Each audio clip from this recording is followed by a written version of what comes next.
आवाज आ रही क्या मानो, बताना जरा।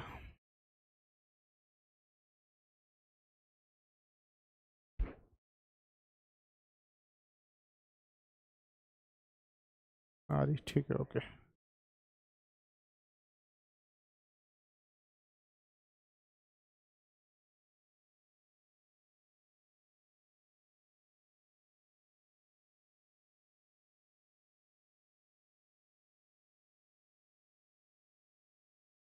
गुड आफ्टरनून मानो। यहाँ आके बोलो गुड आफ्टरनून। वहां से क्या है गुड आफ्टरनून।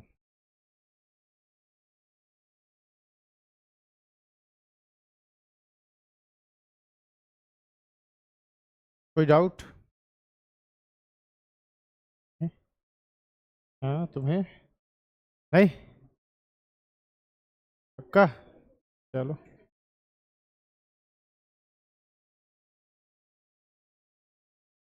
आकाश, बताओ मिरासीदार्स कौन थे? मिरासीदार्स।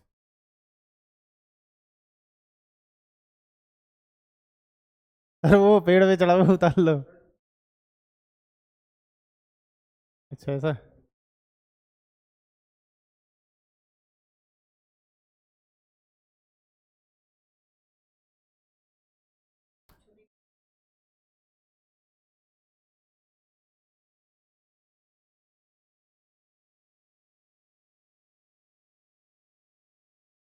ठीक है, तो मुझे ये बताओ, मानवी कल आई थी ना?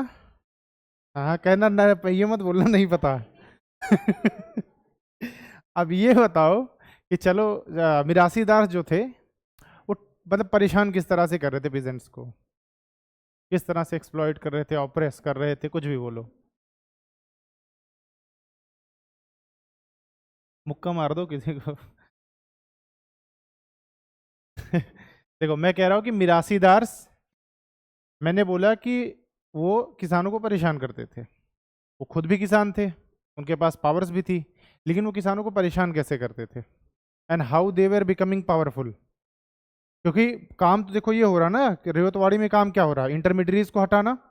रेवत्स मतलब किसानों को सारी चीजें दे देना, जमीनें जो है वो उनको दे देना। तो एक तरह से इंटरमीडियरीज को हटा रहे हैं। तो फिर ये लोग कैसे पावरफुल बन रहे हैं? ये तो एक, ये भी तो एक तरह की इंटरमीडियरी ही है। ये कैसे पावरफुल बन रहे हैं? रेवत्स पावरफुल होने चाहिए।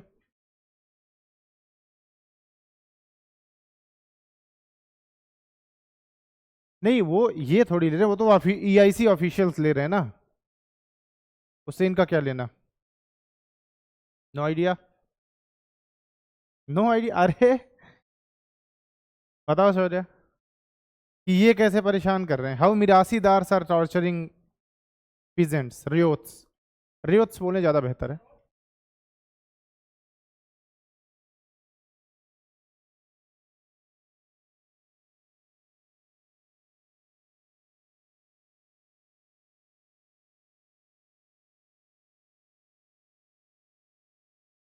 चलो भाई आकाश, तुम बताओ। है? बोलो बोलो।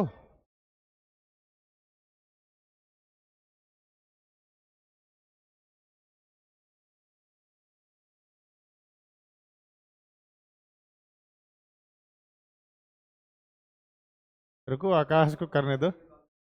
है? हाँ बोलो, अरे इसमें क्या शर्मा रहे हो? हाँ बताओ बताओ बताओ।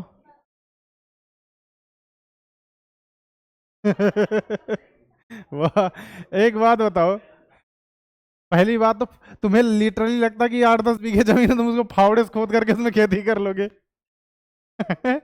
सोच, मतलब फावड़ा चलाया तो होगा ही फॉर श्योर। चलाया ना आकाश, चलाया ना? अगर लिटरली चलाया हो, क्योंकि मैंने भी चलाया है, तो अगर इतनी जमीन हो जितने एक क्लास, इतने में अगर तुम फावड़ा चला दो, तुम्हारी हार्ट बीट 200 पे पहुंच जाएगी। पहुंचती ही नहीं पहुंचती? 10 बीघे जमीन में तो वो निपट जाएगा। जमीन वमीन का कोई फायदा ही नहीं। तो वो जब तक, मतलब देखो, पहले आधे में फसल बोएगा, आधे में उसकी समाधि बनेगी। है ना? बताओ। चलो शाश्वत बताओ। हम्म। हम्म।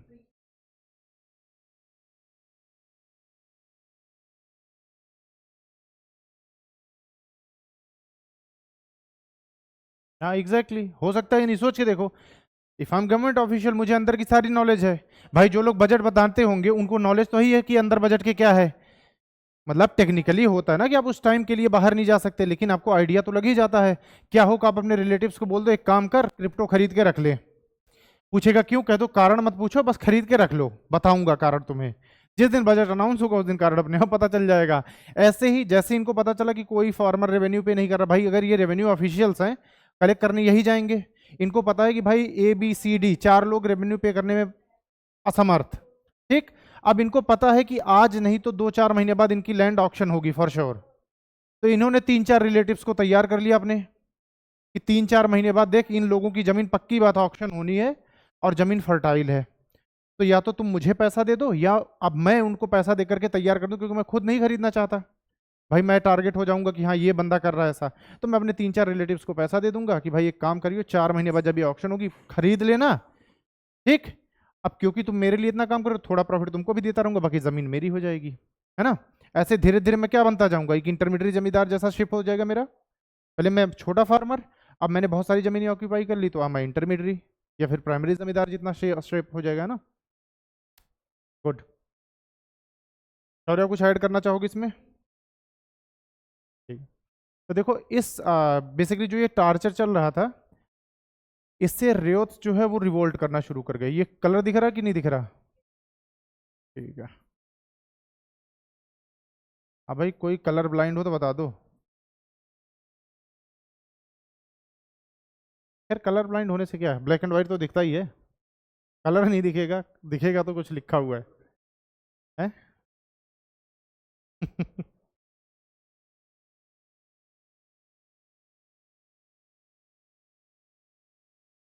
ठीक है, तो दे स्टार्टेड रिवोल्टिंग। अब इसको बंद करने के लिए कुछ ना कुछ करना था। लास्ट में हमने एक डिस्कस किया था, किसके लिए बनाया गया, मद्रास टॉर्चर कमीशन।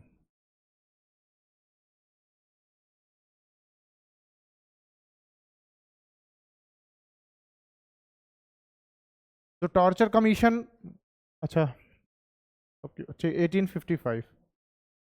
तो मद्रास टॉर्चर कमीशन का मतलब ये नहीं कि एक पर्टिकुलर टीम बना दी गई कि तुम जाकर के टॉर्चर करो। टीम बनाई गई कि भाई जो लोग टॉर्चर कर रहे हैं उनको रोको, है ना। और इस कमीशन से फायदा देखो क्या हुआ। फायदा ये हुआ कि 1857 का जो रिवोल्ट हुआ, देखो जस्ट 2 साल पहले बनाया गया, तो इनको पता तो था कि चीजें होने वाली हैं। और जस्ट 2 साल पहले ये कमीशन बनने की वजह से Madras did not participate in the 1857 revolt. Outcome ये रहा कि मद्रास ने जो है 1857 के रिवोल्ट में, मद्रास मत कहो आप, सीधा कहो कि मद्रास के जो रेयोत्स थे बेसिकली, उन्होंने जो है 1857 रिवोल्ट में भाग नहीं लिया। तो रेयोत्स वेर आउट, क्योंकि इनको लगा कि हमारे लिए कोई इतना अगर सोच रहा है तो हम उसके अगेंस्ट क्यों लड़ाई करें। It is as simple as that, है ना। तो जो 1857 का रिवोल्ट था उसमें मद्रास के जो रेयोत्स थे उन्होंने भाग नहीं लिया। अच्छा एक चीज़ सोच के देखो, इन्होंने भाग नहीं लिया, मिरासीदार ऑब्वियसली खुश हैं, उनको तो मजे ही आ रहे हैं, तो वो ऐसे ही भाग नहीं लेंगे। बच गए जमींदार वगैरह, तो कहीं ना कहीं इंटरमीडियरीज फिर से बन ही रहे हैं। तो फिर इंटरमीडियरीज बनने, हो सकता है ये मिरासीदार उनके रिलेटिव्स हों जो इंटरमीडियरी जमींदार थे, प्राइमरी जमींदार थे, पॉसिबल है ना। तो जनरली यहाँ तक कोई भी रिवोल्ट अभी तक नहीं हो रहा है, और ये लोग बेसिकली पूरा मद्रास ये कह सकते हो, क्योंकि मेजॉरिटी क्या है मद्रास में या कहीं पे भी, अभी पीजेंट्स ही तो मेजॉरिटी हैं, बाकी class is different. Most people is agrarian economy, majority is रियोट्स।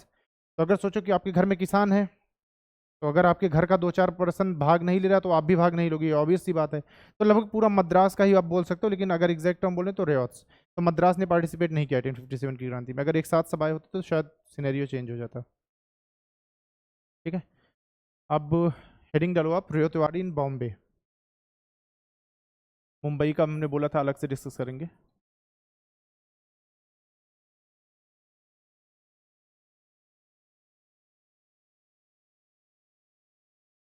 कुछ पॉइंट्स लिखने हैं, उससे पहले आप ये लिख लो, इसको विंगेट सेटलमेंट भी बोलते हैं। विंगेट सेटलमेंट क्यों? क्योंकि ये जो सिस्टम था, इस सिस्टम मतलब ये जो रेयो तिवारी इन बॉम्बे था, इसको बनाया था इन दो लोगों ने, विंगेट एंड गोल्डस्मिथ। ठीक है। द सिस्टम जो मतलब ये कंसेप्ट था, कुछ कुछ चीजें बदल करके, विंगेट एंड गोल्ड स्मिथ इनका कंसेप्ट था ये, रेवतवाड़ी इन बॉम्बे। ईयर लिखा था क्या हमने? 1835 बताया था I think.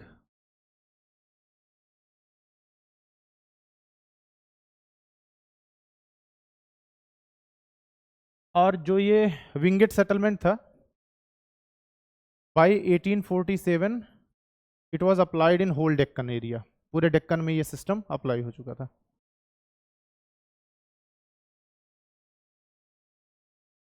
Bye 1847 applied in whole Deccan.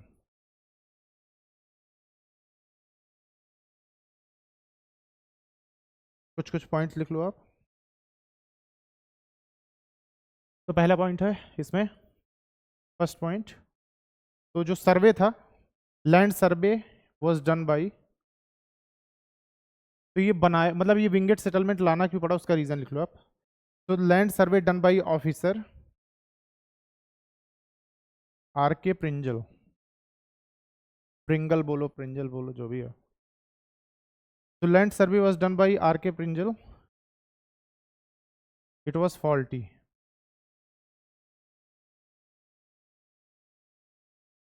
ठीक है, तो जो लैंड सर्वे किया गया था वो फॉल्टी था, इसलिए एक नए लैंड सर्वे की जरूरत पड़ी, जिसकी वजह से ये चीजें आई। ठीक है, तो and it was replaced by विंजेस सेटलमेंट, मतलब इन्होंने एक फिर से सर्वे किया कि भाई जो लैंड रेवेन्यू वगैरह फिक्स किया आपने, ये है गड़बड़, ये ठीक कर नहीं पाए आप, है ना। तो it was replaced by this Wingate settlement. Second point, land revenue based on पट्टाज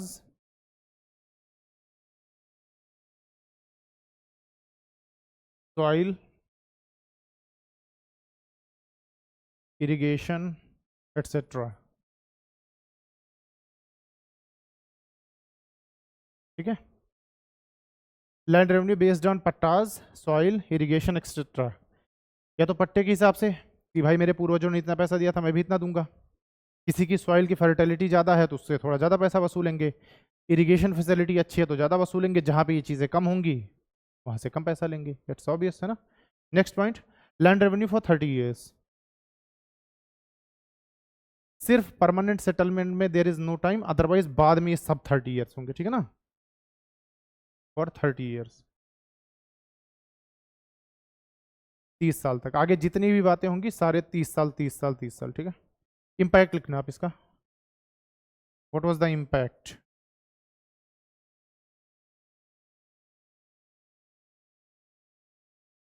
Patil's became less powerful,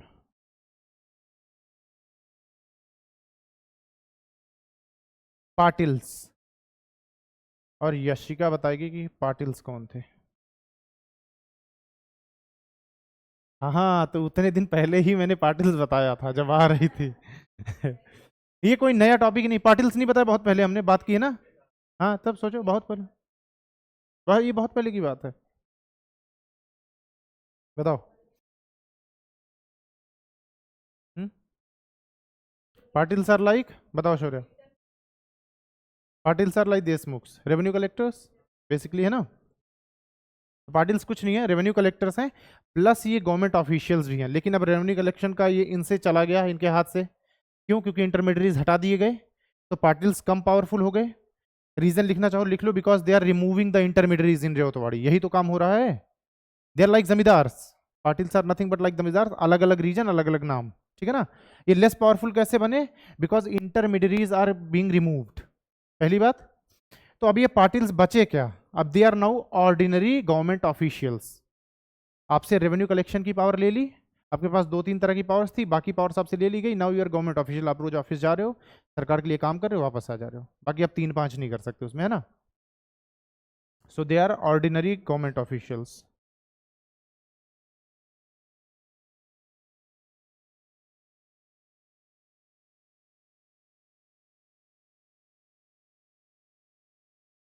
next point, Marwari and Gujarati banias became more powerful, impact number 2, Gujarati Banias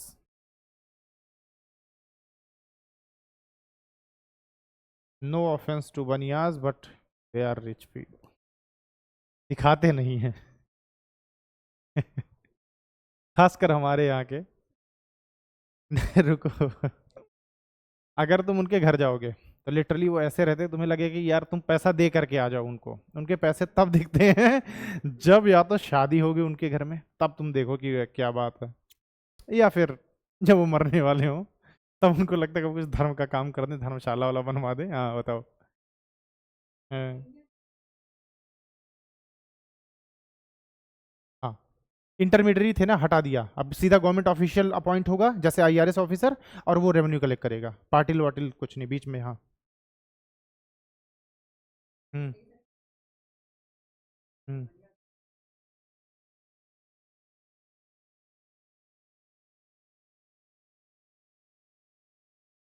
हाँ exactly, this is the difference. हाँ बताओ बताओ।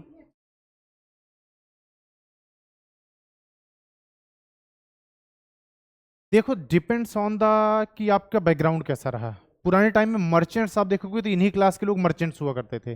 जब आपके दादा परदादा व्यापारी हैं, तो जिस दिन से आप पैदा होगे, एटलीस्ट मैं कह रहा हूँ चलो खुद का बिजनेस ना भी करो, आप अपने दादा परदादा के बिजनेस को देख रहे हो, मतलब आप छोटे से हो तब से आप चीजें ऑब्जर्व कर रहे हो कि बिजनेस किस तरह से होता है। तो एक पर्सन जो कि ग्रेजुएट हो रहा है एक बिजनेस की पढ़ाई से, मतलब अपनी जिंदगी के 20 साल उसने ऐसे बिताए, फिर 3-4 साल बिजनेस की पढ़ाई कर ली, क्या वो उसको मैच कर पाएगा एक उस पर्सन से जो बचपन से ये देख रहा है? प्रैक्टिकल नॉलेज, है ना? तो practical knowledge is better than the bookish knowledge, that's the difference. कि भाई अगर आप किसी चीज को देखते हुए बड़े हो रहे हो तो आपको उसकी ज्यादा समझ होगी। और इनका माइंडसेट शुरू से देखो, ये नौकरी वोकरी में नहीं जाते मैक्सिमम, अगर आप देखोगे मारवाड़ीज एंड ऑल, या गुजराती स्पेशली अगर मैं बोलूँ, है ना? Naisha, why are you laughing? ओहो ठीक है, बहुत पैसा है। ठीक है, ये सही है कि नहीं बताओ? बचपन से मतलब जैसे नाउ, अरे तो तुमने कैसे विद्रोह कर दिया? हैं? अच्छा ओके, ठीक है। तो जनरली ये होता है। अच्छा एक चीज मारवाड़ी से याद आई, आप कहीं भी मतलब उधर जाओगे ना, मतलब राजस्थान गुजरात साइड, आपको बहुत सारी धर्मशालाएं वगैरह मिलेंगी, and they are belong to Marwaris. ये मतलब हाँ, खैर। तो बचपन से जब आप वो चीज़ देख रहे हो, अच्छा इनका शुरुआत से ये होता है कि भाई हमें बिजनेस करना है, क्योंकि मैं देख रहा हूँ कि बिजनेस में, और सही बात है, मजे तो बिजनेस में ही है, स्पेशली गुजरातीज। शाम को सोचो जैसे वीकेंड है, शाम को लोग मुंबई आ गए, पार्टी वार्टी की, अगले दिन वापस चले गए, प्लेन से मुंबई आ रहे हैं, चार्टर्ड प्लेन से आ रहे हैं। वो मजा सरकारी नौकरी में थोड़ी है। तो दिस इज द थिंग, है ना? वही तो कह रहा हूँ, क्यों नहीं भाई? जैसे अगर आप अपनी अगली जनरेशन को स्पोर्ट्समैन बनाना चाहते हो, जैसे कोहली का बेटा है मान लो, बचपन से अपने बाप को खेलता हुआ देख रहा है, अब हो सकता है वो उतना अच्छा ना बने, लेकिन फिर भी बाकी लोगों से तो नहीं। देखो एक, दिस इज द डिफरेंस। अगर you are comparing Sanjay Dutt with Sunil Dutt, it's not a fair comparison. Sanjay Dutt is his own class, Sunil Dutt is like different class. Arjun Tendulkar is good, but बाप की लेगेसी इतनी बड़ी है कि अब आप उस चीज को मैच नहीं कर पा रहे हो ना, वो खराब थोड़ी है। हाँ, डिफरेंट एरिया नहीं, इनका कंपैरिजन नहीं है, वो खराब ही है। Abhishek Bachchan is good. Guru movie. बोलो बोलो, बोलते रहो, सुन रहा हूँ।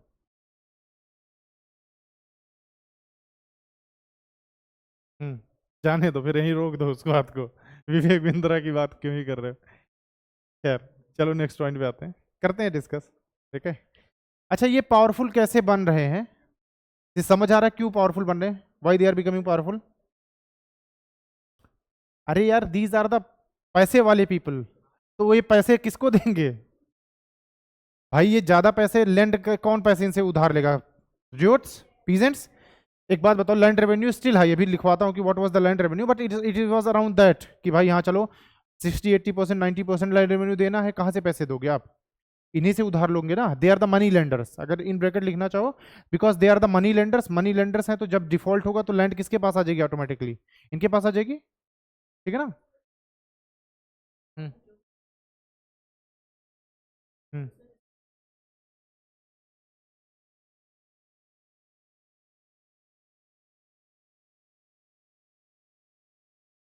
भाई एक चीज बताओ, मैं मनी लेंडर हूं, मैं लोगों को पैसे दे रहा हूँ, मेरे पास उसकी वजह से जमीनें आती जा रही है, तो मैं जमींदार बन जाऊंगा। पैसे हो तो भाई 36 दिमाग आ जाते हैं, आप बहुत सारा बिजनेस कर सकते हो। ठीक है। Okay, the next point, massive debt in 1850s, massive debt in 1850s, वहीं लिखना है।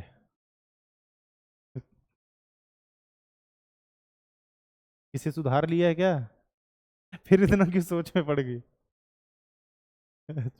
Massive debt in 1850s, reason is this कि भाई फसल वगैरह अच्छी हो नहीं रही है, बहुत सारा पैसा ले लिया, अब उसको चुका नहीं पा रहे हैं, ठीक है ना।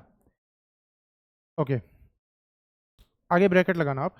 तो इसके लिए सिर्फ रियोतवाड़ी सिस्टम ही जिम्मेदार नहीं है, there is another reason. So in bracket लिखना कि रियोतवाड़ी सिस्टम इज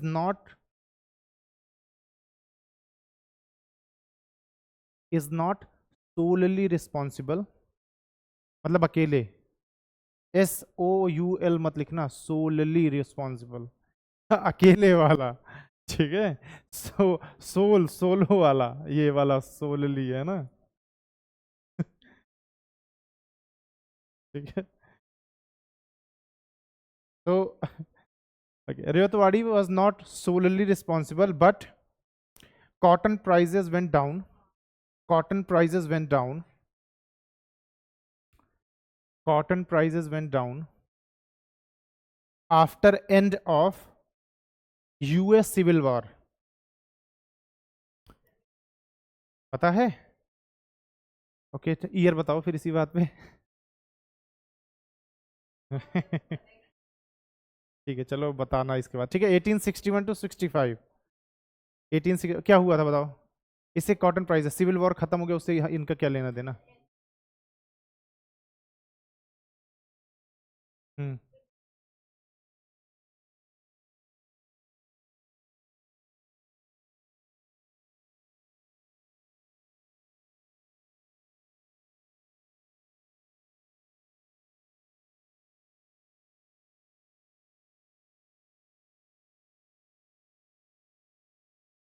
सब प्राइम मोर्टगेज क्राइसिस, ठीक है।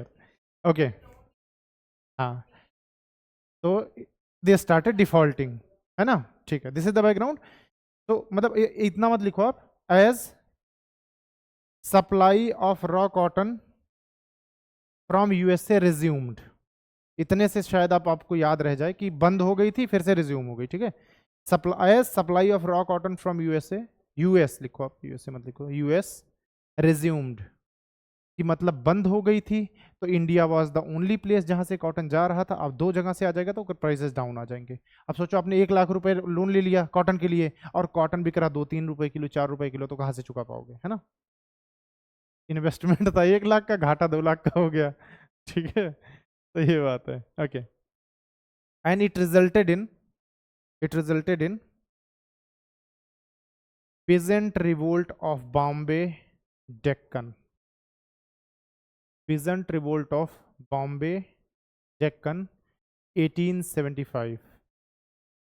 जब पैसा नहीं होगा, उनको मरना ही है, तो उनको लगा कि लाओ लड़बड़ के मर जाएं, वो ज़्यादा बेहतर है, ठीक है। 1875, तो दिस वाज द बैकग्राउंड, और यहाँ तक ये कुछ बातें थी, खैर, रियोतवाड़ी इन बॉम्बे की। अब आते हैं जरा, peasant revolt of Bombay and Deccan लिख लो, बॉम्बे कॉमा डेक्कन लिख लो, 1875, दो जगहों पे मेजर, क्योंकि मैंने बोला कि बाई 1847 वहाँ पे भी लागू हो गया था, डेक्कन वाले रीजन में भी, तो दो लोग सबसे ज़्यादा अफेक्टेड होंगे, बॉम्बे एंड डेक्कन, तो रिवोल्ट्स भी वहीं होंगे। हाँ, मतलब उस टाइम का Deccan is not that much, basically map में दिखाया मैंने कि what is the Deccan part, that middle part है ना। ओके, देन कम्स महालवाड़ी, दो हो गए ना, नहीं तीन हो गए, farming, permanent, Ryotwari, last is Mahalwari.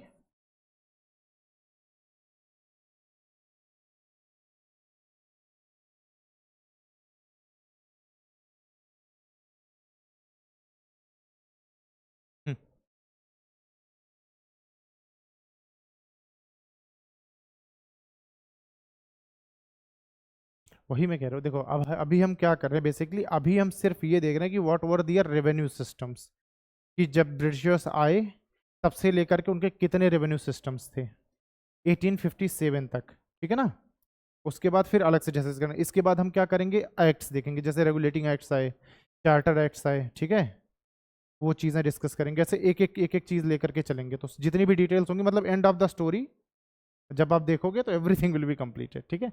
But क्योंकि सेम चीज़ों की बात कर रहे हैं इसीलिए सेम चीज़ें चल रहे हैं लेकर के, ठीक है। क्योंकि अगर सोचो इसी के साथ मैं भी गवर्नर जनरल्स बताने लग जाऊँ कि इसी में वॉर भी मैं चला रहा हूँ, इसी में हम रेवेन्यू सिस्टम भी देख रहे हैं, इसी में हम उनका मिलिट्री सिस्टम भी देख रहे हैं, then it will be problematic, confusion create होगा, है ना। एक एक चीज़ लेकर के। खैर, महलवाड़ी सिस्टम कौन लाया था इसको? शौर्य। इसको याद रखने, हाँ हाँ बताओ यशिका। ठीक है, देखो Mahalwari system it was brought by, देखो मैं कैसे याद रखूँ, मैं याद रखता हूँ मैकेंचीज से, मैकेंजी, मैकेंची, मैकेंजी, नहीं, ठीक है मत याद रखो, क्या करना है। नाम जान लो, मैकेंजी, नाम सुना है मैकेंजी का?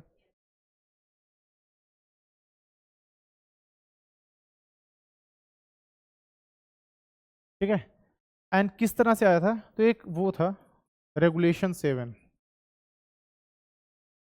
रेगुलेशन 7 एक डॉक्यूमेंट था जिसके बेसिस पे ये बनाया गया था, ठीक है। इट वॉज अ डॉक्यूमेंट, उसमें एक रेगुलेशन था, रेगुलेशन 7, जिसमें इसकी बातें थी, ठीक है ना। तो मैकेंजी ने उठा करके वो सीधा यहाँ कॉपी पेस्ट कर दिया।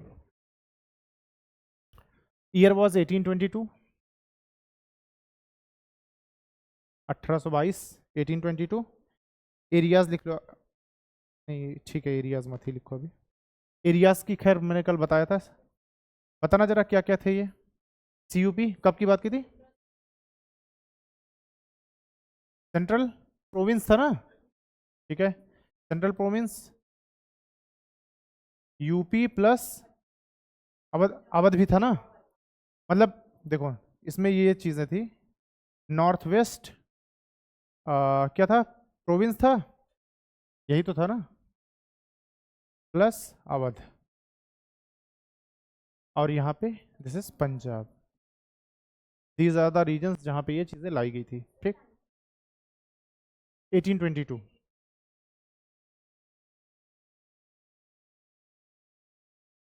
ठीक है, ये जगहें हैं। अब देखो महाल का मतलब क्या होता है, पहले देखो what is the meaning of Mahal, हाँ महल, ठीक है, हाँ देखो इसके कई मतलब हो सकते हैं, इफ अगर ये एक डिस्ट्रिक्ट विलेज लेवल पे लाया जा रहा है तो उसको भी महालवाड़ी बोलेंगे, डिस्ट्रिक्ट लेवल पे भी लाया जा सकता है, पूरे जिले के लिए, स्टेट लेवल पे भी लाया जा सकता है। तो महाल के 3 मतलब होंगे, या तो विलेज होगा, डिस्ट्रिक्ट भी हो सकता है, या फिर स्टेट हो सकता है, डिपेंड करता है कि किस लेवल पे इसको लाया जा रहा है। अगर किसी एक स्पेसिफिक गांव के लिए है तो भी महालवाड़ी बोलेंगे, प्रॉपर डिस्ट्रिक्ट के लिए है। अच्छा इफ हम सिंग स्टेट, डिस्ट्रिक्ट के लिए तो ऐसा कुछ वो नहीं है, स्टेट के लिए कितने गांव होते थे अभी के टाइम पे भी, आई थिंक स्टेट होने के लिए एक सर्टेन वो होना चाहिए population and then these things. उस टाइम पे देखो 30 to 300 विलेजेस होते थे जिनको एक राज्य बोलते थे, 30 to 300 villages were consider as a राज्य, स्टेट।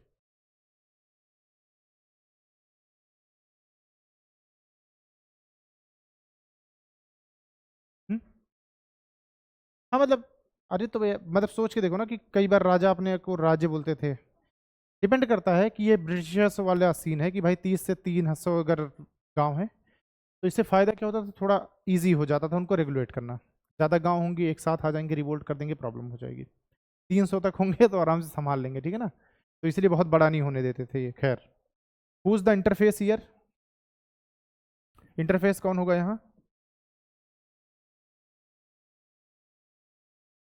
ठीक है। और ये सबकी जो है ऐसे लिख लो कि कम्युनिटी, क्योंकि महालवाड़ी इज नॉट स्पेसिफिक, किसी एक पर्सन पे टैक्स नहीं होता था, एक पूरी कम्युनिटी पे होता था। गांव की हो सकती है, डिस्ट्रिक्ट की हो सकती है, पूरे स्टेट की हो सकती है। खैर, तो हु इज द इंटरफेस, देखो इंटरफेस होगा कम्युनिटी लीडर। अब ये लोग इतना माथापच्ची नहीं करेंगे, गांव में ऑफिशियल जाए एक एक घर से टैक्स वसूले, है ना। तो ये क्या करते थे, एक गांव है मान लो, जैसे लगान मूवी का हमने एग्जांपल दिया था कि इस पर्टिकुलर गांव से इतना लगान हमें चाहिए, है ना। तो अब वो गांव किसी एक को अपना लीडर अपॉइंट करेगा और वो लीडर इंटरेक्ट करेगा किससे, गवर्नमेंट से, ईआईसी से, कुछ भी बोलो। तो who is the interface, community leader. अब ये जरूरी नहीं कि वो गांव ही चूज करे। कई बार ये ब्रिटिश ऑफिशियल्स जाएंगे, देखेंगे कि गांव में सबसे ज्यादा भौकाल किसका है, उसको बोलेंगे कि आज से तुम लीडर, सबसे पैसा कलेक्ट कर करके ला करके मुझे दे देना, और तुम्हारे गांव से बिकॉज। तो अच्छा होगा कैसे, देखो थोड़ा सर्वे वगैरह कराएंगे कि भाई इस गांव में फर्टिलिटी इस तरह से है, इरिगेशन सिस्टम अच्छा है, सॉइल अच्छी इस गांव की, उस बेसिस पे ये लोग बोलेंगे कि भाई यू कैन अफोर्ड 1 करोड़ रुपया। तो 1 करोड़ रुपए महीने की 1 तारीख को ला करके दे देना, otherwise land will be auctioned. ठीक है ना। तो community leader will be the interface. Ryotwari में क्या होता था, who was the interface, ryots, है ना। और परमानेंट सेटलमेंट में जमींदार। समझ आ रहा ना कि व्हाट इज द डिफरेंस। देखो वहां पे जमींदार थे, उसके बाद रेयोत्स हुए, then here is community leader, की एक पर्टिकुलर जगह पे हमने बोल दिया कि भाई पूरे स्टेट को एक बार मैंने देख लिया कि चलो किसी राज्य में 30 गांव हैं, तो मुझे लगा कि यार एक एक गांव से क्यों माथापच्ची करनी, 30 गांव को एक साथ देखो कि कितना इनका आउटकम है, उस हिसाब से टैक्स लगा दो और 30 गांव पे एक मुखिया बन जाएगा। And these community leaders were also known as, कल मैंने बताया था नंबरदार्स, है ना, नंबरदार्स। कुछ जगहों पे इनको नंबरदार बोलते थे, और जहाँ पे मतलब जो ब्रिटिशर्स को लगता था कि यहाँ कोई नंबरदार नहीं है, तो उनको विलेज हेडमैन बोल देते थे, विलेज हेडमैन। ठीक है।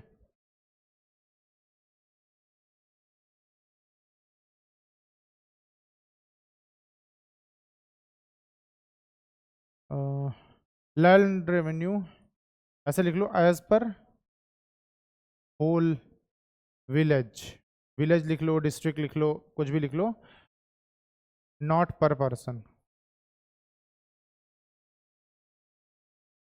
पर्सन मत लिखना, नॉट पर रियोत लिख लो या जो भी लिख लो आप। ठीक है, नॉट पर फैमिली, रियोत, पर्सन, कुछ भी लिख लो आप, मतलब समझने के लिए कि पूरे गांव का रेवेन्यू एक साथ आएगा। ठीक है। Another thing, land revenue is shared by community members.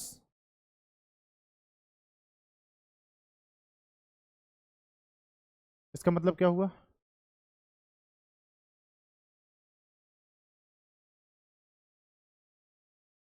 Yes obvious, कि भाई अगर एक गांव है, सोच के देखो, मान लो एक गांव है, इसमें मतलब ये 2 3 4 5 ऐसे बहुत सारे लोग हैं, और इस गांव से कितना पैसा जाना, मान लो 1 लाख रुपए जाने हैं, तो सारे मिलके देंगे, लेकिन शेयर अलग अलग होगा।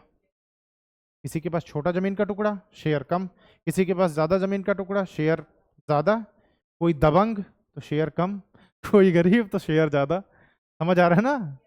If I am powerful in that village, मैं बोलूंगा नहीं दूंगा, क्या कर लेगा, तो लोगों को लगेगा कि चलो पूरा गांव पिस जाए इसके साथ, इसके अच्छा इसे कम ले लो, कुछ ऐसे भी चलता रहा होगा, है ना।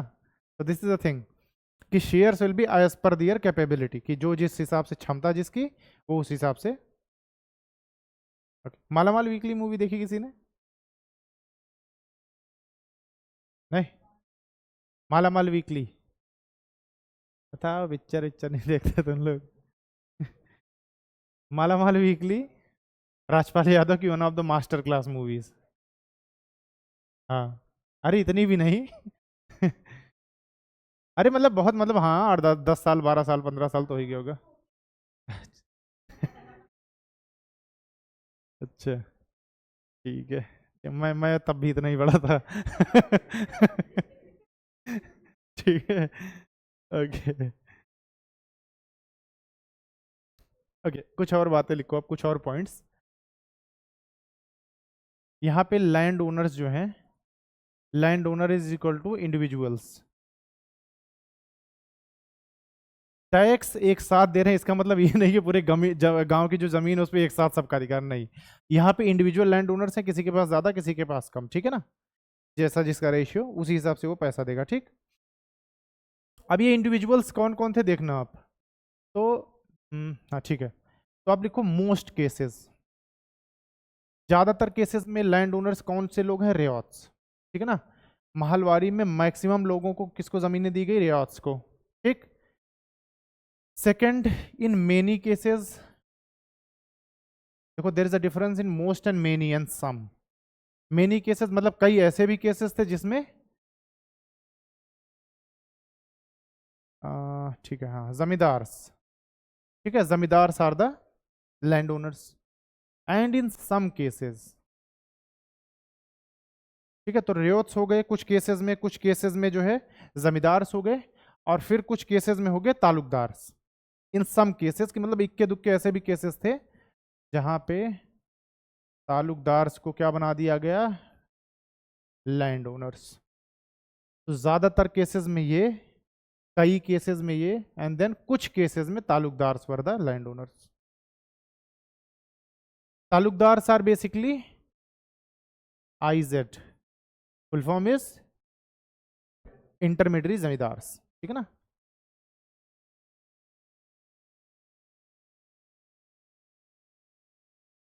क्लियर है। तो इस तरह से आप लिख सकते हो कि महालवाड़ी जो है, महालवाड़ी ये तीन लोगों को इंक्लूड कर रही है, रियोट्स को, प्राइमरी जमींदार्स को, प्लस इंटरमीडिएट जमींदार्स को। इन तीनों को इंक्लूड कर रही कि नहीं, कहीं कहीं जहां पर मुझे लगा जो इंटरमीडिएट जमींदार है या taluqdar, he is very powerful, अगर मैंने इसको हटाया तो there will be a revolt, ये भी कुछ आर्मी होगी, वो भी कुछ पावर रखता होगा, तो मैंने उसको बोला कि भाई तू रख ले जमीन, कोई दिक्कत नहीं है ना, कि भाई किसी पर्टिकुलर एरिया में इफ दैट इंटरमीडिएट जमींदार इज वेरी पावरफुल, तो मैं उससे सीधा लड़ाई झगड़ा करने के मूड में नहीं हूँ, क्योंकि खर्चा बहुत हो रहा है, तो आई विल से कि रख ले भाई रख ले। ऐसे ही कहीं पे ये पावरफुल होंगे, जहां पे मुझे लगा कि रियोट्स आर वेरी पावरफुल, और अगर ये रिवोल्ट करके तो देयर इज अ प्रॉब्लम, मैं बोलूंगा कि ठीक है रियोट्स को दे दो, ठीक। खैर, तो Mahalwari system is basically mix of the ryotwari and the what else, permanent settlement, ठीक है, permanent settlement plus ryotwari, it is the mixture.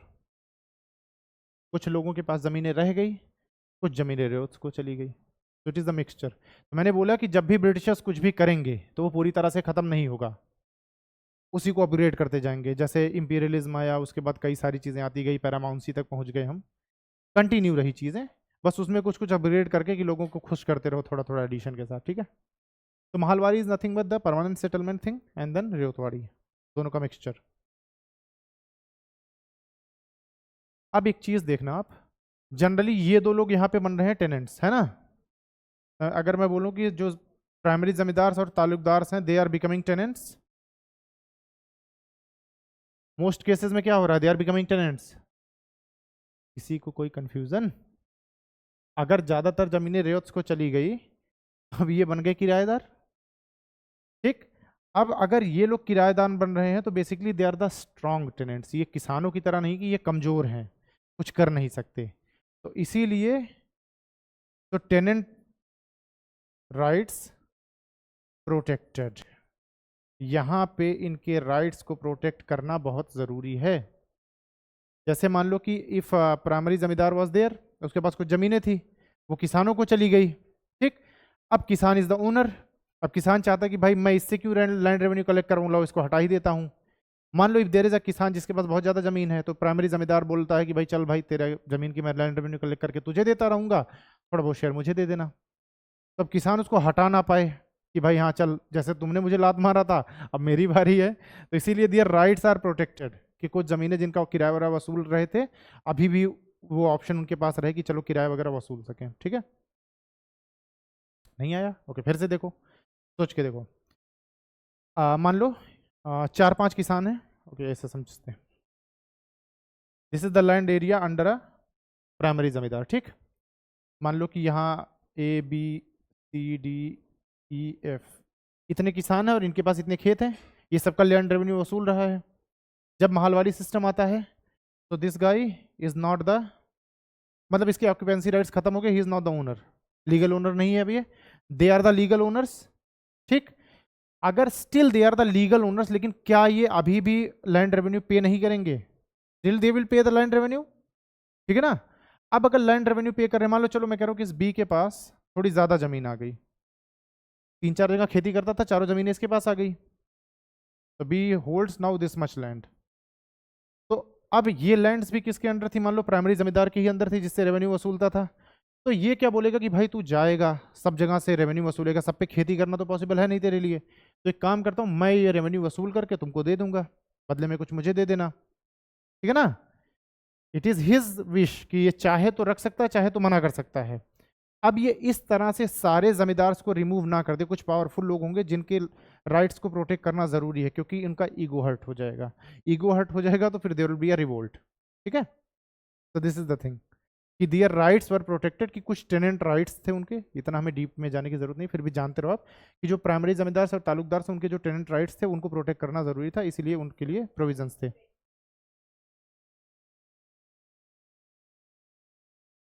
हाँ, अब यहाँ से ईआईसी जो है, जैसे मान चलो कि इतने राइट्स हैं, इसकी इनकम 1 लाख 2 लाख 3 लाख 4 लाख 5 लाख, तो अब स्लैब्स हैं कि अगर 1 लाख इनकम, इतना टैक्स आप हमें दे दो।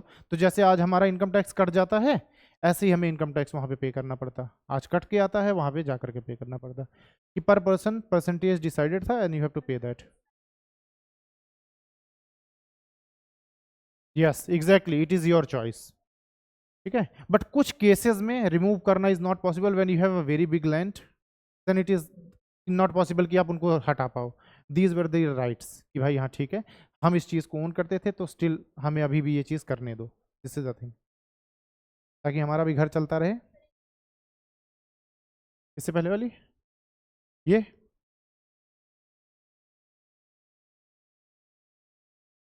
एक और चीज़ थी महालवाड़ी में, land surveys were most important thing here. Revenue कैसे डिसाइड होगा? Because of land survey. भाई लैंड सर्वे होगा तभी तो रेवेन्यू डिसाइड होगा, इस गांव से इतना रेवेन्यू, इस गांव से इतना रेवेन्यू।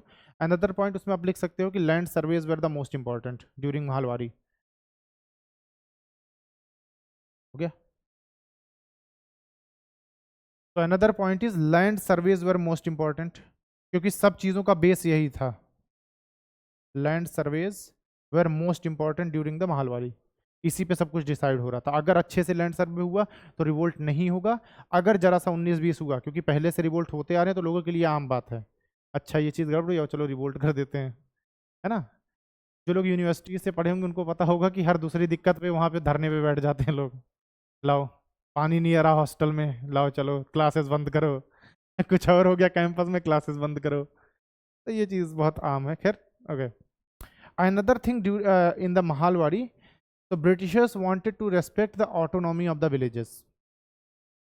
एंशियंट इंडिया में क्या था, विलेजेस में रियोट्स वेर द ओनर्स, तो बेसिकली वही चीज़ ये फिर से करना चाहते हैं। तो दे वांटेड टू रेस्पेक्ट, मतलब bringing this Mahalwari, they wanted to respect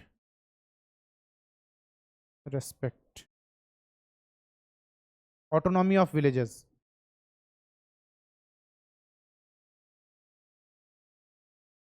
ठीक है, कि ज़्यादा छेड़छाड़ मत करो, एक लीडर है उससे अपना चीज़ें करते रहो, गांव वालों को परेशान मत करो। एक लीडर होगा जिससे मैं बात करता रहूँगा, भाई इतना रेवेन्यू दे देना, जा करके गांव वालों से बात करेगा, हमारा कोई डायरेक्ट इंटरफेरेंस नहीं हो तो वो लोग हमसे खुश रहेंगे। सिंपल सी बात ये है कि उनकी ऑटोनॉमी में ज़्यादा इंटरफेयर मत करो। इसको एक तरह से और समझ सकते हो, क्योंकि बाकी लोग रेंट पे नहीं रहते, सौरभ समझ सकता है इसको बेहतर ठीक है, तुमने रेंट पे किराया, मतलब रेंट पे एक रूम ले लिया, अब सोचो कि मान लो वो रूम तुम्हारे लैंडलॉर्ड का, लेकिन तुम वहां रह रहे हो, अब लैंडलॉर्ड रोज तुम्हारे यहाँ पहुंचा हुआ है, अच्छा तो ये कर रहे हो तुम, यहाँ बहुत दोस्त आ रहे हैं, दिस इज प्रॉब्लमेटिक। तुम चिढ़ जाओगे, कुछ टाइम में छोड़ दोगे वो कमरा, है ना। और यहीं पे ये हो कि बस तुमसे रेंट रेंट का मतलब है, तुम अंदर क्या कर रहे हो, it's none of his business. Same चीज यहाँ है कि मैं एक तो पैसा भी ले रहा हूँ, रोज मैं गाँव में पहुंच रहा हूँ, अच्छा तुम्हारे यहाँ ज्यादा फसल हो रही है दिस इज अ प्रॉब्लम ना, कि भाई रोज रोज आप डिस्टर्ब करते रहो, तो दिस इज द थिंग। तो यहाँ पे ऑटोनॉमी दोगे तो चीजें स्मूथली चलती रहेंगी, बस वो बात थी। रीजंस लिखो आप, रीजंस ऑफ महालवाड़ी इन अवध। ठीक है, रीजंस ऑफ महालवाड़ी इन अवध।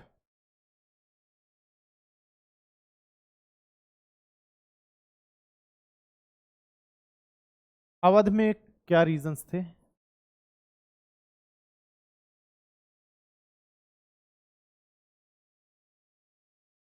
पहला पॉइंट, ऑपरेशन ऑफ तालुकदार्स।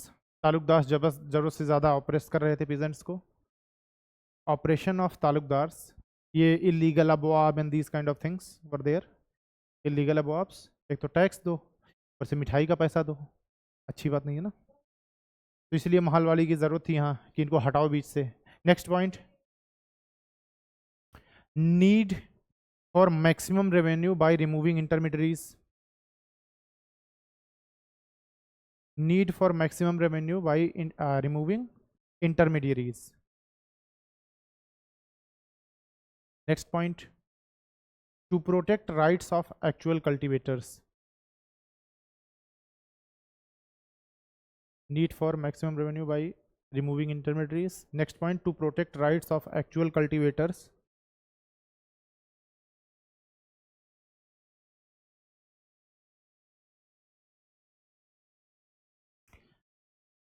ठीक है, एक ऐसे एरो लगा के लिखना उसके आगे, अगर आप एक्चुअल कल्टीवेटर्स के राइट को क्या करोगे, प्रोटेक्ट करोगे, तो it will lead to improvement of agriculture, यही तो होगा। अगर उनके अधिकार सुरक्षित होंगे तो वो ज़्यादा पैसा इन्वेस्ट करेंगे, उनको ये पता होगा कि ज़्यादा पैसा कमाऊंगा तो मेरा भी फायदा होगा, है ना। Improvement of agriculture, in bracket लिख सकते हो कि क्रॉप प्रोटेक्शन ज़्यादा होगा, प्रॉफिट ज़्यादा होगा, टैक्स ऑन टाइम आएगा, लोग खुश रहेंगे, थाईलैंड जाएंगे छुट्टियों में, ठीक है।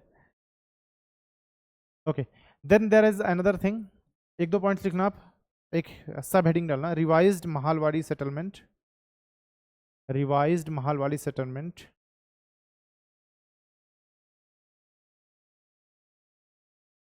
Revised Mahalwari settlement in North West Province, in North West Province by R.M. Bird, Bird मतलब चिड़िया,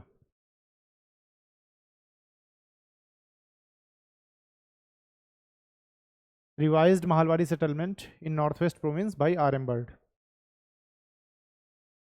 okay, first point,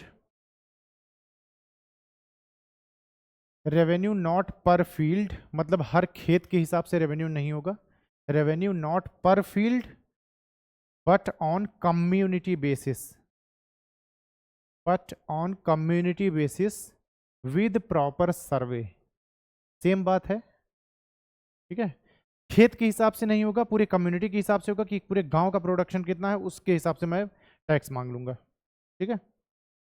second point is, देखो R.M. बर्ड का सेकेंड पॉइंट जो है वो इंपॉर्टेंट, क्योंकि he fix the rate, rate is 66%, what will be the rate, 66% of the production, जितना भी हो रहा है पूरे गांव से 66 रुपये ला के मुझे दे दो, 44 में आप अपना देख लो, 44 बचेगा, 34 बचेगा, 34 बचेगा, 44 है, 34, okay, and then for 30 years, ठीक है, 30 साल तक 66% ऑफ द थिंग हमें आता रहे, 66%, डिवाइड इस बेसिस पे होगा, suppose like you are a land owner, you own, मतलब समझ लो कि चलो लो 100 rupees your income, there is another person जिसकी इनकम है 1000 रुपये, तो अब वो 1000 रुपये वाला, जैसे देखो टोटल, मतलब मैं कह रहा हूँ कि गांव से बन गए 1 लाख रुपए, इतना इतना बन गया, जो 100 रुपये कमाता है वो ऑब्वियसली 66% देगा, तो उसके पास बचेगा क्या। तब हम देखेंगे कि भाई चलो मान लो इस 1 लाख रुपए देने के लिए गांव में कितने फैमिलीज होंगी, चलो एक एग्जांपल लेते हैं, कुछ भी हो, मान लो 100 फैमिलीज आर देयर, है ना, 100 फैमिलीज, 1000 रुपये पर फैमिली आ रहा है, लेकिन देयर आर फैमिलीज जो बहुत अच्छा कर रही होंगी, जिनकी इनकम बहुत ज़्यादा होगी, हो सकता है कि इसी 1 लाख में 20,000 कोई अकेला कमा रहा हो, तो अगर कोई 20,000 कमा रहा है तो वो जनरली उसका आधा पैसा जाएगा, अराउंड 10,000 वो देगा, इट्स ऑब्वियस कि भाई उसका इनकम बहुत ज़्यादा है। कोई अगर 100 रुपये का, लाइक यू आर अर्निंग 100 रुपये, तो ये होगा कि चलो आप भी अपने का 10% या 20% दे दो, तो मतलब 80 रुपीज़ रखो, 20 रुपीज़ आप दे दो, तो इस हिसाब से डिसाइड होता था, लेकिन कुल मिलाकर के ये 1 लाख रुपये होना चाहिए, ठीक है। बट इसी हिसाब से डिसाइड होता है कि how much you are capable, कि भाई आपकी कैपेबिलिटी कितनी है, कितना आप कमा रहे हो। छुपा लेते थे कुछ लोग, कहते थे खेत में आग लग गई जिस दिन फसल काटने गए, पैसा ही नहीं हमारे पास, है ना, सारी फसल काट लो, थोड़ा बहुत बचा था जला दो, आग लगा दो, क्या फर्क पड़ता है, क्या तो सारा जल गया, ठीक है। तो दिस इज द थिंग, क्या लिखा हमने, ये हो गया ना। इम्पैक्ट लिखना महालवाड़ी का, what was the impact of Mahalwari,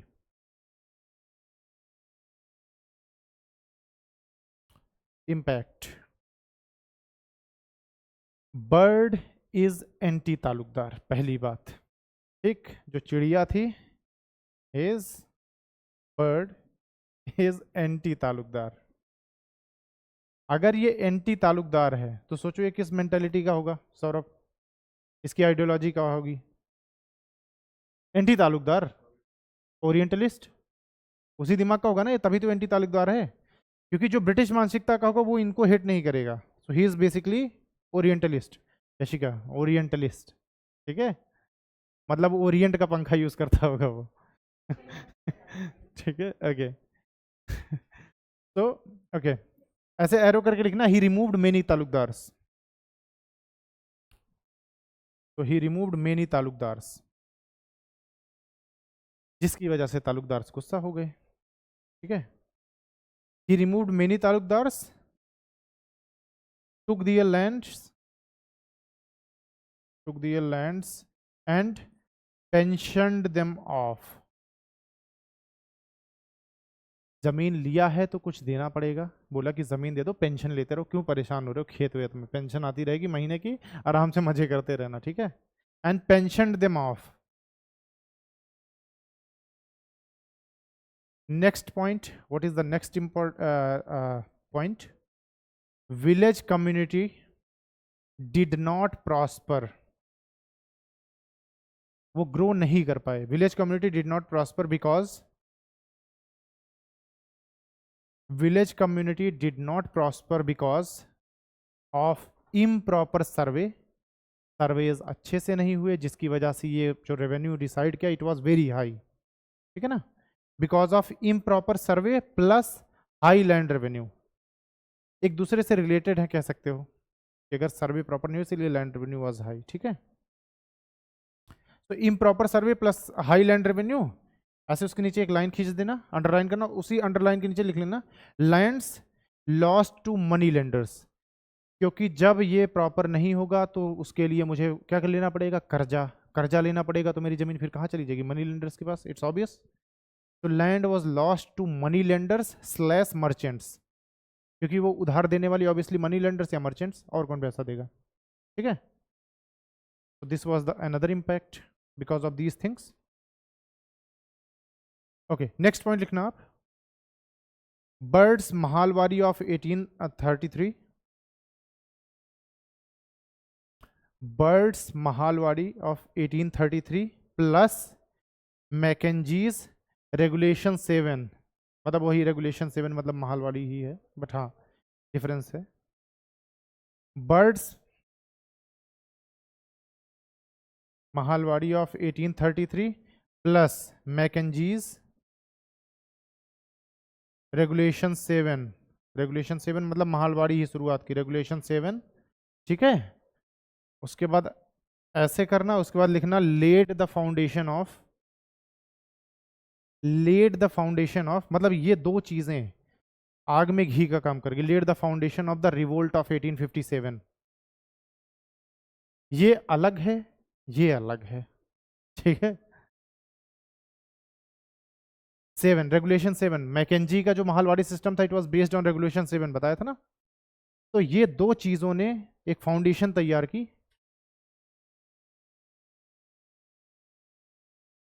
नहीं, हाँ बिल्कुल कह सकते हो, जनरली मतलब कर क्या रहे हैं हम, अगर हम चाहें, जब भी हम चाहें, देखो हम काम ये कर रहे हैं, ऐसा कर रहे हैं कि तुम्हें बस नाम का ओनर बना दे रहे हैं, जिस दिन हम चाहेंगे रेवेन्यू बढ़ा देंगे, लैंड अपने आप हमारे पास वापस आ जाएगी। तो इनडायरेक्टली, लेकिन ऑन पेपर कहने के लिए होता है ना कि अगर आपको, भले आपके पास कोई भी अधिकार ना हो, आपको बोल दिया जाए कि now your raja of Faridabad, राजा को भले लोग गालियां दे रहे हैं आप कहीं जा रहे हो, लेकिन एक खुशी रहेगी कि आई एम द राजा। और स्पेशली अगर गवर्नमेंट बोल दे, यहाँ के लोग माने ना माने डजंट मैटर, सरकार बोल दे ना यार राजा ऑफ फरीदाबाद, बस बहुत है उतना। अरे तो मैंने वही तो कहा, देखो एक ये होता है कि if you had that title, not to be offensive, president of India, ठीक है, इससे आगे हम कुछ नहीं बोलेंगे, टाइटल है भाई president of India, raja of the India, ठीक है, but that is other thing कि भाई, ठीक है। Okay, next point, Mahalwari extended to Punjab and central India by Dalhousie. देखो they led the foundation of 1857 revolt, ठीक है, they led the foundation of 1857 revolt. सिर्फ यही नहीं थे, ये भी थे, आग में घी का काम कर गए बस, है ना। Mahalwadi extended to Punjab and Central India by Dalhousie. The year of Dalhousie was 4856. Mahalwadi extended to Punjab and Central India by Dalhousie 4856. अब आते हैं जरा रेगुलेटिंग एक्ट ऑफ 1773 पे, ठीक है। अब जितने एक्ट्स आए थे सबको कर लेंगे इसी एक साथ ही।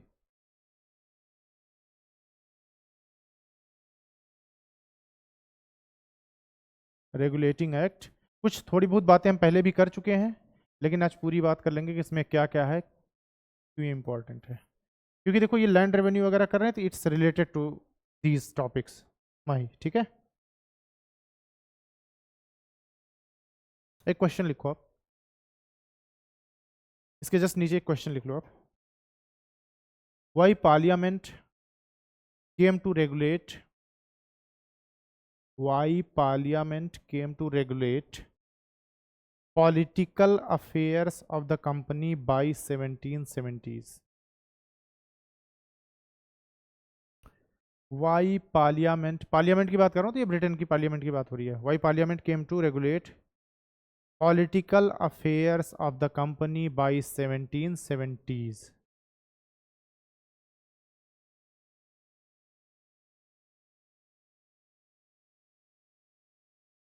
ठीक, शौर्या बताओ वाई।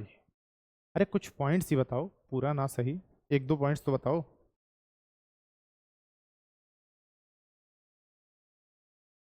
सोच के देखो कि मतलब गवर्नमेंट को क्यों इनसिक्योरिटी हो रही है, why Britain's government is becoming insecure. ठीक, मैंने एक तो ये बात हो गई, ठीक बात है, they had the 1.5 Guna army, बात की है हमने। अगर आपके मतलब मान लो आज अडानी के पास इंडिया की 1.5 गुनी आर्मी हो जाए, मित्रों विल बी कंसर्न, समझ गए ना, ठीक है। Everyone will be concern, it's not only the prime minister और एनीवन एल्स, सबको चिंता होगी भाई, हमको चिंता होगी अगर इसके पास इतनी आर्मी, कल को हम भी गुलाम बन जाए क्या फर्क पड़ता है, हैं? पाल ही तो ऐसे करने फिर वो किंग जोंग उन, ठीक है। ओके, तो एक तो ये बात थी कि चलो he was becoming very powerful, another thing is, और कोई पॉइंट्स? एक तो बहुत पावरफुल हो रही थी आईसी, पावरफुल होने के भी बहुत सारे रीजंस हैं। They are earning so much profit, दूरी बहुत ज़्यादा है, यहाँ पे कहीं पे इंडिया, यहाँ कहीं यूरोप, मतलब ब्रिटेन।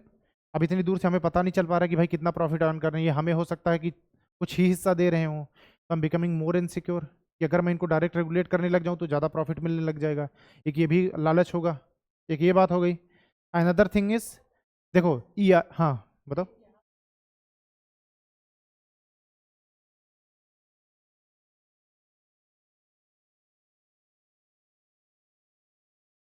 ठीक है, आप मतलब कह सकते हो। अनदर थिंग इज कि देखो EIC is a non state actor, non state actor समझते हो? व्हाट इज स्टेट है? अरे स्टेट की मतलब एक डिफिनीशन में बोलूं है, ठीक है। तो स्टेट इज बेसिकली, देखो जो पॉलिटिकल अफेयर्स को देखे basically that is state. Non state actor का मतलब होता है जो सिर्फ व्यापार वगैरह करे, मतलब पॉलिटिकल अफेयर्स के अलावा बाकी काम कर रहा है, he is non state actor. अब पॉलिटिकल अफेयर्स में 3 चीजें आ सकती हैं, मतलब एडमिनिस्ट्रेशन भी आ सकता है, मिलिट्री वाली चीजें, रेवेन्यू थिंग्स, ये this is a state actor, है ना। अब एक नॉन स्टेट एक्टर धीरे धीरे बहुत पावरफुल बन रहा है, मतलब ये काम क्या कर रहा है, EIC is non state actor but what EIC is doing, revenue की चीज भी देख रही है, मिलिट्री मेंटेन कर रही है, और रूल्स एंड रेगुलेशंस भी बना रही है, it is concerning for the state.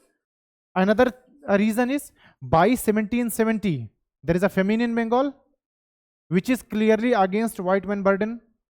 What is white man burden? आप जाओ नस्ल सुधारो, और आप क्या कर रहे हो, आपकी वजह से 5 मिलियन लोग मर गए, तो it is clearly against white man burden. तो इन सारे रीजंस को अगर हम समअप करें, 4-5 पॉइंट्स लिख लो आप।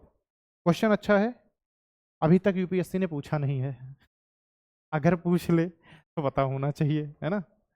पहला पॉइंट लिखो आप। अच्छा मतलब देखो सबके अलग अलग तरीके होते हैं आंसर राइटिंग के, बाय द वे, जैसे कुछ लोग पूरा सजा वजा के लिखते हैं, कुछ लोग पॉइंट्स लिखते हैं, मैं भी उन्हीं में से हूँ जो पॉइंट्स लिखता है, लेकिन पॉइंट्स ऐसे लिखो कि देखने में अच्छा लगे, ऐसे ना लगे कि यू आर स्पिटिंग फैक्ट्स। थूक दिया काबिल है डायरेक्ट। पढ़ने में थोड़ा इंटरेस्ट बने कि मतलब एक मतलब पॉइंट्स ही हो लेकिन थोड़ा सा एक क्या कहते हैं कहानी वाले मैनर में हो या थोड़ा सा पढ़ने में अच्छा लगे, है ना। ऐसा ना हो कि बस हाँ ऐसा लिखा 1773 पिट्स इंडिया एक्ट, सॉरी मतलब ठीक है रेगुलेटिंग एक्ट, उसके बाद लिखा आपने दिस ईयर दिस, ये थोड़ा अच्छा नहीं लगता देखने में, है ना। तो थोड़ा सा पॉइंट्स ही लिखेंगे बट थोड़ा सा एक ऑर्गेनाइज्ड मैनर में, ठीक है। पहला point, EIC was earning lots of profits. EIC was earning lots of profits and state wanted EIC was earning lots of profits and state wanted share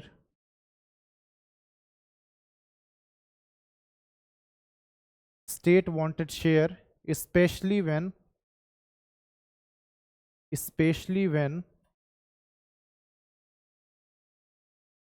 these profits came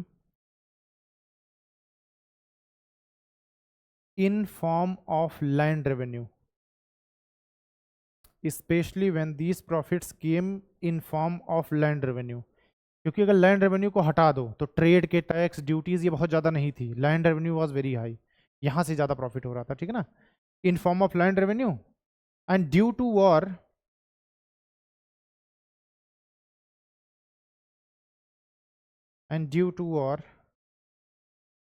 victories achieved with the help of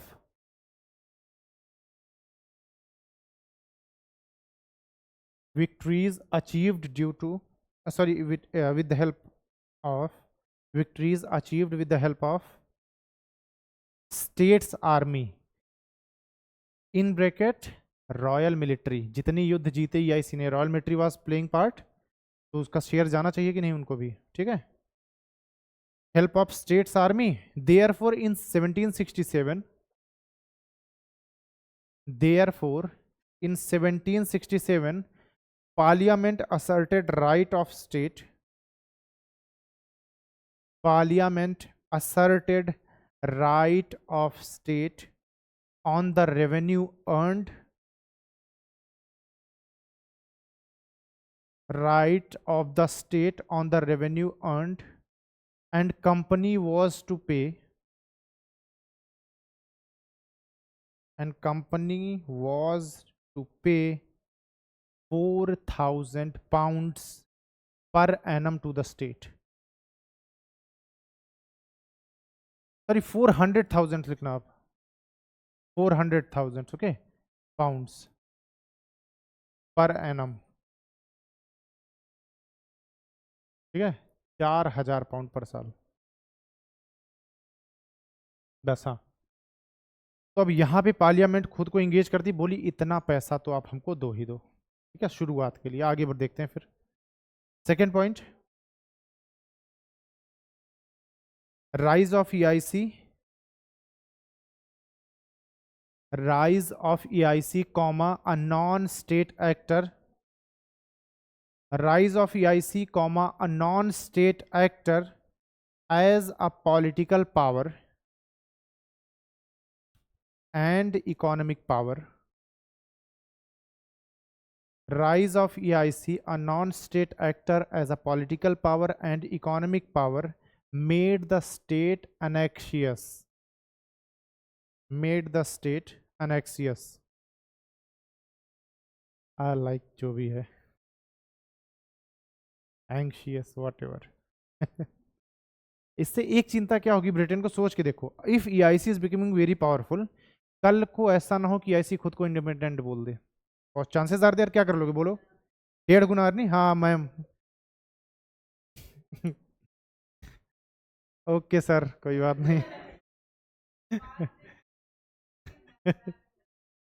कोई बात नहीं, ठीक है, शुरुआत में सब ma'am ही होते हैं unless x chromosomes kicks in, it's okay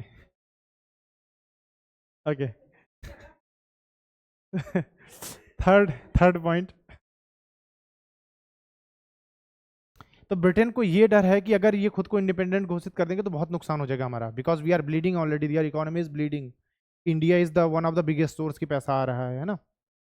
industrialisation revolution खत्म हो जाएगा, अब कार्टून आना बंद हो गया, अगर मसाले आने बंद हो गए क्या होगा हमारा? Next point is corruption of EIC officials, corruption of EIC officials who returned super rich from India. राजा को दुख लग गया कि मेरे होते हुए एक ईआईसी ऑफिशियल इंडिया मतलब वर्ल्ड का सबसे रिचेस्ट पर्सन, ये तो गलत बात हो गई है ना। तो corruption of EIC officials who returned super rich from India, super rich from India आगे ब्रैकेट में लिखना, उनको क्या बोलते थे लोग? Nawabs, in bracket called as nawabs. और ये नवाब्स जो है टॉन्ट किया जाता था इनको, ये अच्छे लेवल में नहीं बोलते थे नवाब है, हैं? Okay, my apologies. okay, from India and Great Bengal famine of 1770, and the Great Bengal famine of 1770 hurt the British image. 1770 hurt the British image and went against the idea of white men's burden, and went against the idea of white men's burden. तो there is a jealousy, अगर मैं सीधा सीधा बोलूं कि जलते हैं ये लोग क्लाइव से। हाँ, क्लाइव आया, उसने निकलवाई कि भाई थोड़ी लैम्बोर्गिनी रॉल्स रॉयस ये सब गाड़ियाँ वाड़ियाँ निकलवाई उसने। ठीक है, चलता था 3-4 गाड़ियाँ कचरा वचरा फेंकने के लिए, जैसे इंडिया के राजा थे, कहानी सुनी ना वो, रॉल्स रॉयस खरीद ली थी। गए तो मतलब इंडियन थे तो थोड़ा इंडियन अटायर में गए, उनको लगा कह रहे ये कहाँ से रॉल्स रॉयस खरीद पाएगा, मैं बोला रुक, 5-6 रॉल्स रॉयस खरीदी, उसको लाके कचरा फिकवाते थे। हाँ, उसके पीछे झाड़ू लगा देते भल्लाल देव जैसे, जैसे उसने लगाया था वो ब्लेड्स। क्या? Next point, miss governance of EIC affair, miss governance of EIC affairs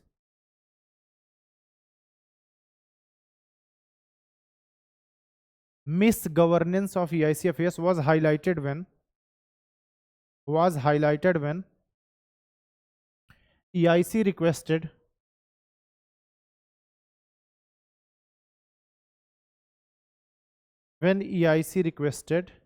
for bailout. Bailout समझते हो? Bailout is nothing but loan. ठीक है, मैं बैंकरप्ट होने वाला हूं तो मैं किसी से बेल आउट पैकेज मांग लूं कि भाई एक काम करो 10 लाख रुपए दे दो, it will B bail out package for me, जब एक बार रिकवर कर जाऊंगा लौटा दूंगा। ठीक है, तो for bail out in bracket लिख लेना loan of 10 million pounds.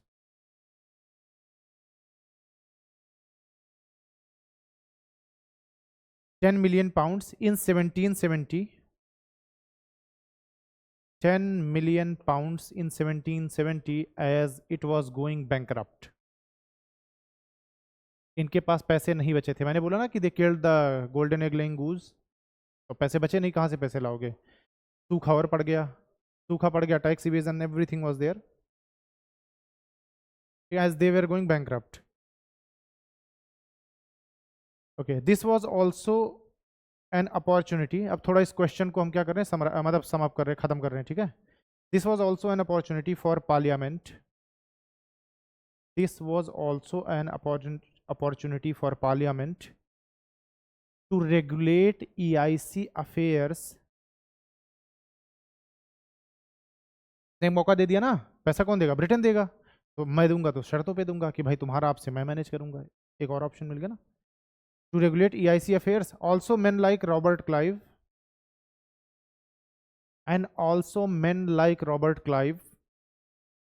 and Warren Hastings.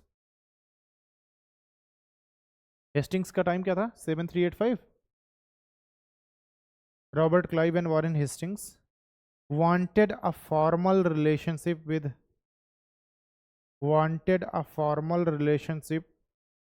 with state to have more legitimacy,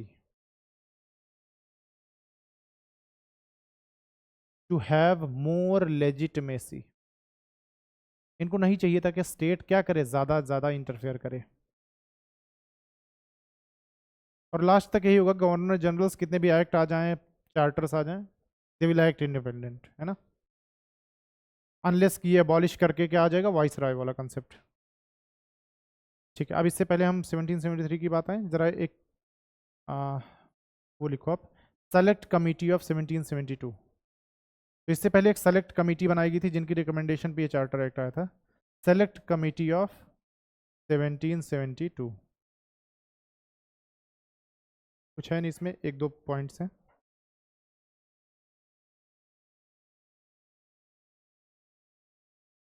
हैं?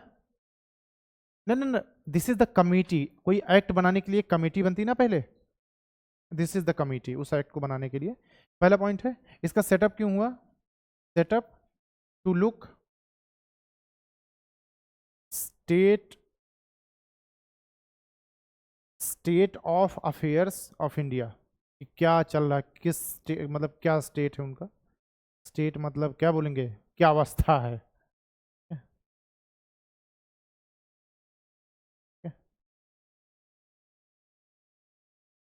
To look after affairs of India.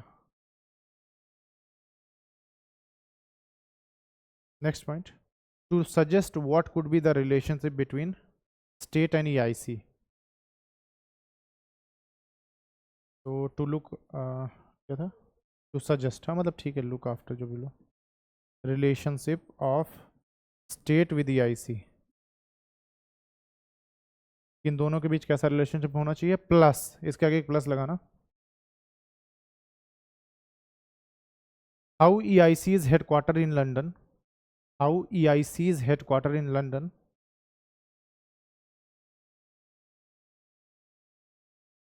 can best control EIC officials in India।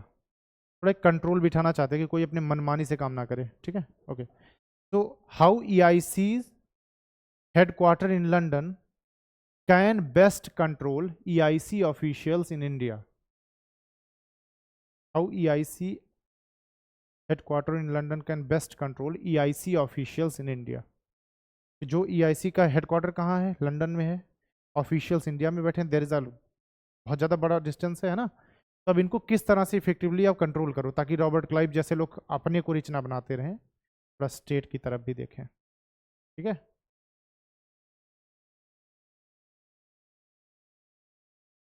Naisha health card वाली बोतल है,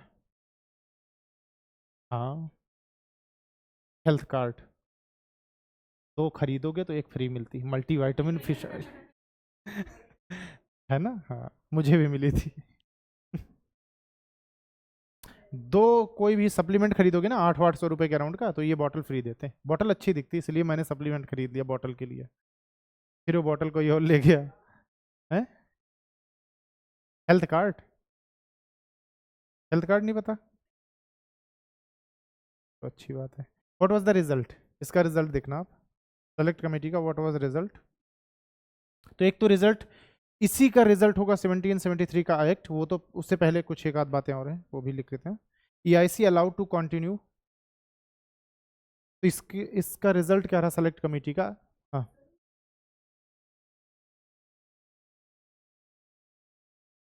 control पूरी तरह से नहीं लिया है, सम थिंग्स, कि यहाँ पे क्या होगा कि अगर court of directors COD, court of directors बोलूं EIC बोलूं, both are same things, EIC ही कोर्ट ऑफ डायरेक्टर्स है, कोर्ट ऑफ डायरेक्टर्स EIC है, शक्तिमान गंगाधर, गंगाधर शक्तिमान, ठीक।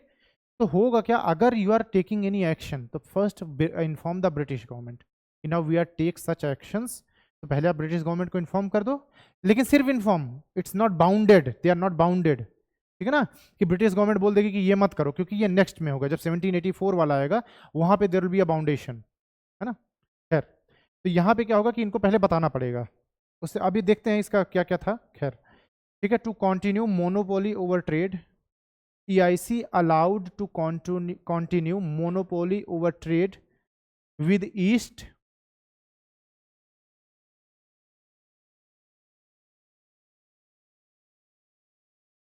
ठीक है। तो ईस्ट के साथ जो मोनोपोली थी वो अभी भी बरकरार रहेगी, ईस्ट में जो है सिर्फ ट्रेड कौन कर सकता है, EIC कैन ओनली ट्रेड, कोई और कंपनी अगर बन गई they can not do that. Even Britain में कोई और कंपनी बन गई तो वो ट्रेड नहीं कर सकते without their permission, because they have the monopoly, ठीक है। How ever directors of the company, directors of the company in bracket लिख लेना COD, court of directors, cash on delivery. However, directors of the company in bracket COD were made responsible for the administration,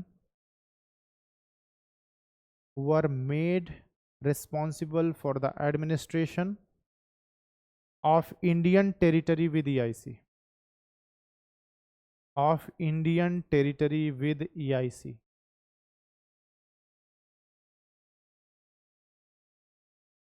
ऐसा क्यों कर रहे हैं सोच के देखो आप। Shaurya, why they are doing this?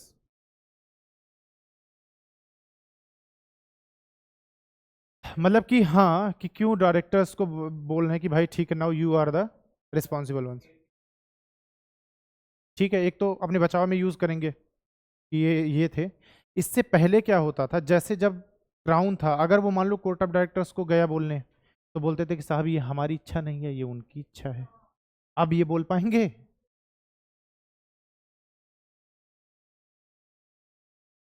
अब मैंने किसी को अकाउंटेबल बना दिया। Like in this class if someone is the monitor, मैं उसको बोलूं कि भाई इस क्लास में कुछ भी गड़बड़ होगा तू रिस्पॉन्सिबल है, तो ही विल मेक श्योर कि ठीक है कुछ गड़बड़ ना हो।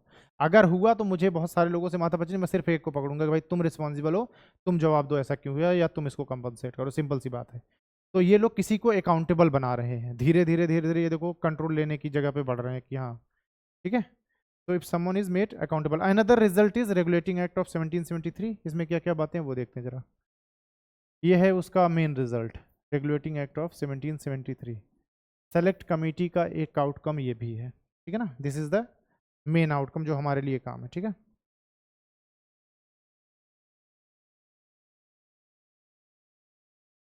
तो यहाँ पे पार्लियामेंट का कंट्रोल स्टैब्लिश हो रहा है, ठीक है। एक तो पार्लियामेंट का कंट्रोल ओवर इंडियन अफेयर्स, ठीक है ना।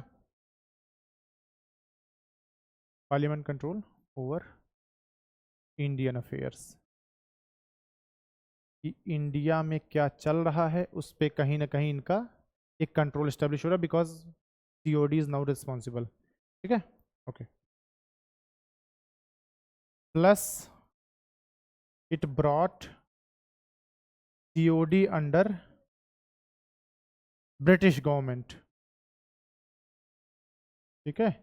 अब ये सोलली एक्ट नहीं कर सकते। Now if you are doing something you have to ask us first कि भाई ये काम कर रहे हैं। आस्क मतलब इन्फॉर्म करो एक तरह से, ठीक है। ब्रिटिश गवर्नमेंट सुपरविजन ऐसे लिख दो आप। जैसे इंडिया में बहुत सारी कंपनीज काम कर रही, बहुत सारे बैंक्स काम कर रहे हैं, लेकिन RBI सुपरवाइजिंग देम। कुछ भी 3-5 करोगे तो गला पकड़ लेंगे, है ना। सो सेम लाइक दिस, कि अब कुछ भी आप करोगे it will be under the supervision of British government, कि क्या क्या चीज़ें आप कर रहे हो। और basically what is this, making the COD accountable. ये जो कोर्ट ऑफ डायरेक्टर्स है, यू आर द रिस्पॉन्सिबल, कुछ भी गड़बड़ हुआ तो हम दूरी उरी का बहाना नहीं मानेंगे, हम सीधा तुम्हें देखेंगे कि भाई कैसे हो रही ये चीज़ें। हम्म हम्म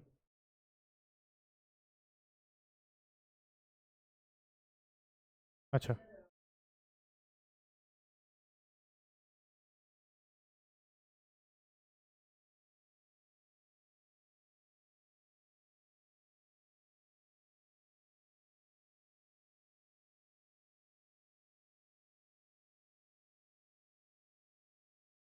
मैंने बोला चलो बताता हूँ। देखो, लड़ाई शुरू कौन करता था, कभी भी EIC की किसी के साथ लड़ाई हुई है तो कितनी बार बाकियों ने शुरू की है।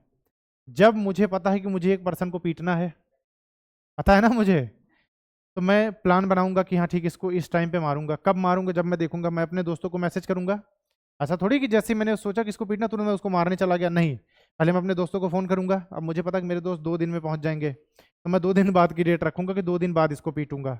तब तक उससे मतलब बातचीत चलती रहेगी, जो भी रहा, मतलब जैसा भी रहा। तो it was decided by EIC before कि मतलब अब जो है हमें इस पे अटैक करना है। जिस दिन वो ये सोच लेते थे उस दिन रॉयल आर्मी को भेज देते थे। और उससे भी पहले की बात बताऊं, फ्रांस वाज हियर, तो रॉयल आर्मी वाज हियर। मैंने बोला royal army state here because of France. France already था, तो रॉयल आर्मी जैसे ये चले पीछे से royal army was स्कॉटिंग them because France was already here.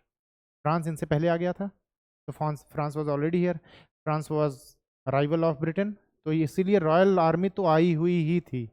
Additional help चाहिए होती थी तो बैटल सालों साल चलते थे, 1 साल 2 साल 8 महीने 9 महीने।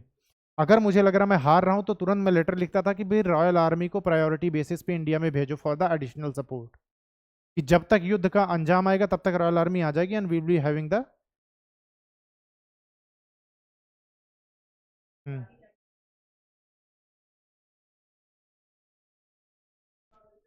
देखो जैसे सोचो कि एक लेटर मैंने अभी भेज दिया, एक पूरा आर्मी का कैरेज जाने में 1 साल लगेगा, लेकिन अगर कोई अकेला पर्सन या 1 2 लोग जा रहे होंगे तो वो जल्दी ट्रेवल करेंगे कंपेरेटिवली। ये समझ आ रहा ना, कि जहां उनको 1 साल लग रहा हो सकता है 6 7 महीने में पहुंच जाए। एक लेटर मैंने आज भेजा, आज से एग्जैक्ट 6 महीने बाद पहुंचा। अगला लेटर मैंने 2 दिन बाद भेजा, तो जहां पे वो पहुंचा उसके 2 दिन बाद एक और लेटर आ गया, करे साहब एक और लेटर आ गया। समझ रहे हो? उनके लिए वो 1 2 दिन के गैप पे आ रहे हैं लेटर्स, यहाँ से मैं अभी उनको उसी गैप पे भेज रहा हूँ। तो when they are getting back to back letters कि भाई Napoleon is coming to India, है ना, तो दिस इज थिंग। खैर देखो ये इनका स्ट्रक्चर क्या था, याद कैसे रखेंगे इस चीज़ को, इतना लंबा चौड़ा नहीं लिखेंगे, एक सिंपल सा चार्ट बना के रखेंगे जिससे हमें याद रहे। तो जो गवर्नर होगा,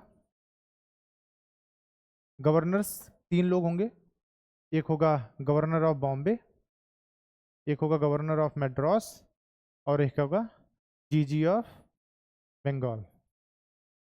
3 गवर्नर्स हैं इंडिया में। This guy is the main, सबसे ज्यादा पावर्स इसके पास। तो जब भी कोई इंफॉर्मेशन होगी इंडिया से, ये पास करेगा किसको? भाई ये किसके लिए अकाउंटेबल है? सीओडी के लिए? ना ना ना ना ना, दिस इज डिफरेंस। ये बंदा ब्रिटिशर्स को नहीं जानता, ये सीओडी को जानता अभी तक। तो यहां से इंफॉर्मेशन कहां जाएगी? कोर्ट ऑफ डायरेक्टर्स के पास। ठीक है, अभी तक ये स्ट्रक्चर था बिफोर द 1773। 1773 के रेगुलेटिंग एक्ट आने से पहले दिस इज द स्ट्रक्चर।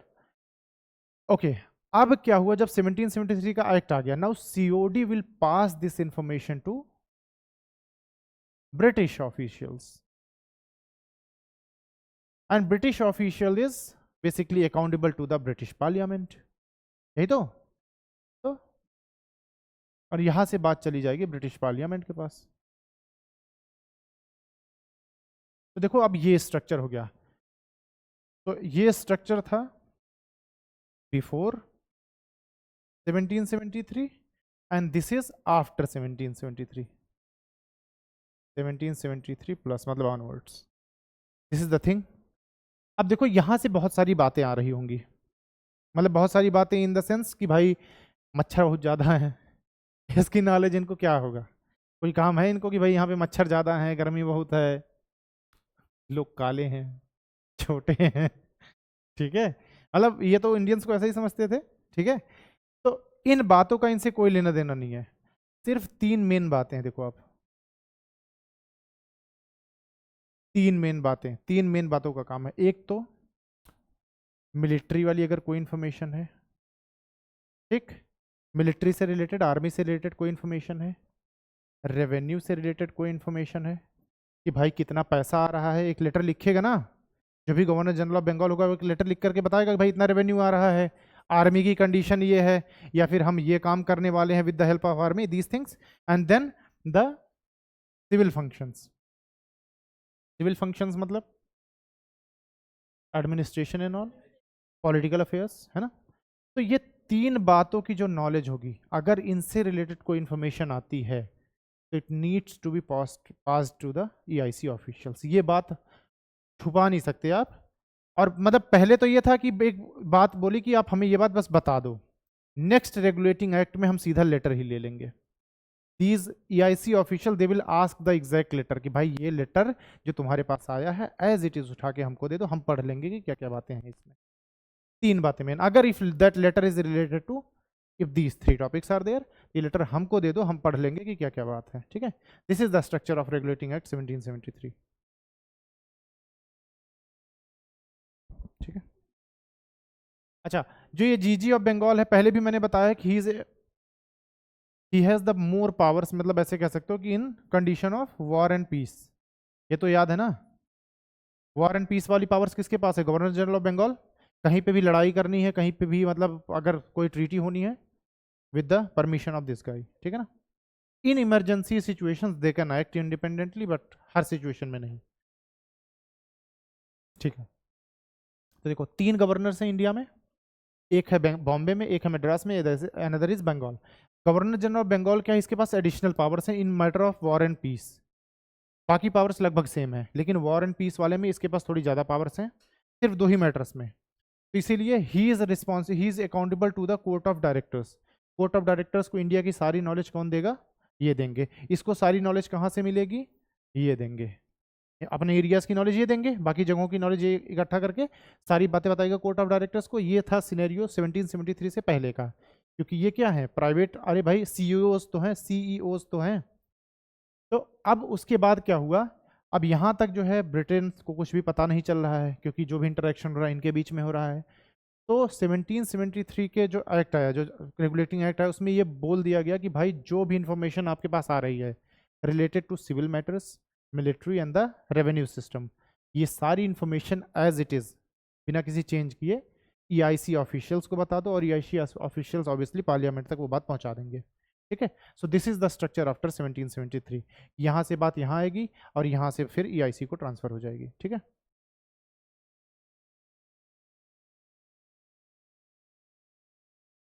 अच्छा हाँ, तो दिस इज, अच्छा एक और चीज लिख सकते हो, अभी हमने बात की थी, this is the functions of the state.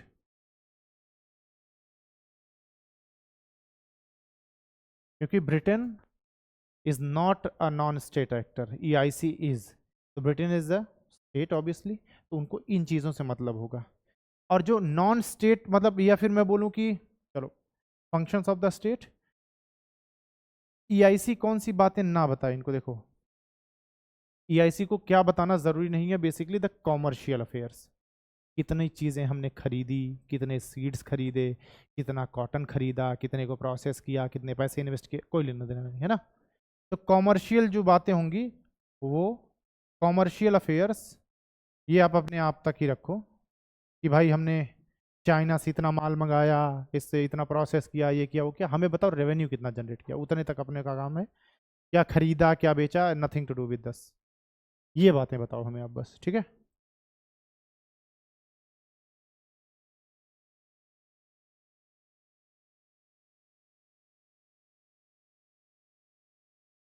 अच्छा एक और चीज़ देखो, इस गवर्नर जनरल ऑफ बंगाल को अकाउंटेबल क्यों बना रहे हैं? क्योंकि रिसेंटली एड के लिए किसने पूछा था? किसने बोला था, पैसा मांगा था, तो रिसेंटली तुम बैंकरप्ट हुए थे, तो इसीलिए अब तुम्हारी ये रिस्पॉन्सिबिलिटी है कि सारी बातें हमें बताते रहो। इससे पहले फिर से कंडीशन ऐसी आए, आप हमें बताते रहो चीज़ें, बिकॉज आपने एड मांगी और अभी रिसेंटली अब बैंकरप्ट हुए थे, तो इसीलिए ये चीज़ें अगर आप हमें बताते रहोगे, तो इससे पहले ऐसी कंडीशन आए कि you are going to be bankrupt, हम संभाल लेंगे, ठीक है। These are few things. एक और चीज़ हुई, ये तो कुछ एडिशनल बातें कि जहाँ पे आपको बताना है। देखो अब कुछ और बातें हुई, प्लस जो गवर्नर जनरल ऑफ बंगाल है, मैंने बोला इसको अकाउंटेबल बना रहे हैं, और इसके पास बहुत ज़्यादा पावर है, वॉर एंड पीस में सिर्फ इसके पास पावर है, तो सोलली इसके पास पावर नहीं होनी चाहिए, इट इज़ प्रॉब्लमेटिक। तो governor general of Bengal was put in a council, was put in a council, एक काउंसिल बना दी इसकी। काउंसिल में कितने मेंबर्स? जीजी प्लस 4 अदर मेंबर्स। मतलब कोई डिसीजन होगा तो किस बेसिस पे होगा? मेजॉरिटी चाहिए होगी, 2/3, कम से कम 3 लोग एग्री होनी चाहिए इसमें से, जो कि अगर गवर्नर जनरल को कुछ भी अपने मन से करवाना है तो वो तो खैर एग्री ही होगा, ठीक। मेजॉरिटी चाहिए, इट इज ऑब्वियस, 5 लोग हो गए तो। कंफ्यूज मत होना अगर लिखा हो कि जो काउंसिल थी उसमें 4 मेंबर्स थे, क्योंकि वो गवर्नर जनरल को काउंट नहीं करते हैं, governor general is already there, ये उसकी काउंसिल है तो वो तो उसमें है ही। एनसीईआरटीज में सिर्फ आपको 4 मेंबर्स लिखा मिलेगा, लेकिन ये बात याद रखना कि किसी की अगर काउंसिल तो ही इज ऑल्सो देयर। खैर, 4 मेंबर्स नीड्स मेजोरिटी। हाँ आकाश, देखो ये समझ आया कि सारी बातें बतानी पड़ेगी ब्रिटिश पार्लियामेंट को। कुछ और प्रोविजंस जो थे 1773 के एक्ट में, कि गवर्नर जनरल ऑफ बंगाल जो था, इसके लिए एक काउंसिल बना दी गई, क्योंकि अकेले निर्णय लेता था सब कुछ भी करना मैं अकेले डिसाइड कर लूंगा। तो इन्होंने क्या किया कि काउंसिल बना दी कि अब टोटल 5 लोग होंगे और 5 में से ज्यादा लोग जिसके बारे में बोलेंगे वो बात होगी। वॉर के लिए बोलेंगे तो लड़ाई होगी, पीस के लिए बोलेंगे तो पीस होगा, कुछ और मैटर होगा तो वो होगा। खैर, यहां तक क्लियर है। अनदर थिंग, 4 लोग हैं गवर्नर जनरल के अलावा, अगर टाई हो जाए तो will be having the casting vote. ठीक है, तो governor general was given the casting vote. Casting vote होगा गवर्नर जनरल के पास इन केस ऑफ टाई। हाँ, जैसे मान लो 4 में से 3 मान गए, तब तो इसके वोट का कोई मतलब ही नहीं है। अगर 2-2 की दिक्कत होती है then he can put the casting vote.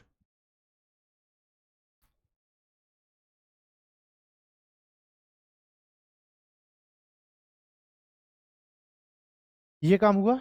इसके साथ एक और चीज हुई, there is establishment of supreme court in Calcutta, इसी चार्टर से। ठीक है, कहाँ लिखे, नेक्स्ट पे लिख लें। हाँ, प्लस मतलब इसी एक्ट के थ्रू हुआ था, एग्जैक्ट ईयर देख लेना, इसी एक्ट में वो प्रोविजन था। हाँ हो सकता है, establishment of supreme court in Calcutta. ठीक है, but provision was in this act, इस एक्ट में बोल दिया गया कि there needs to be a supreme court.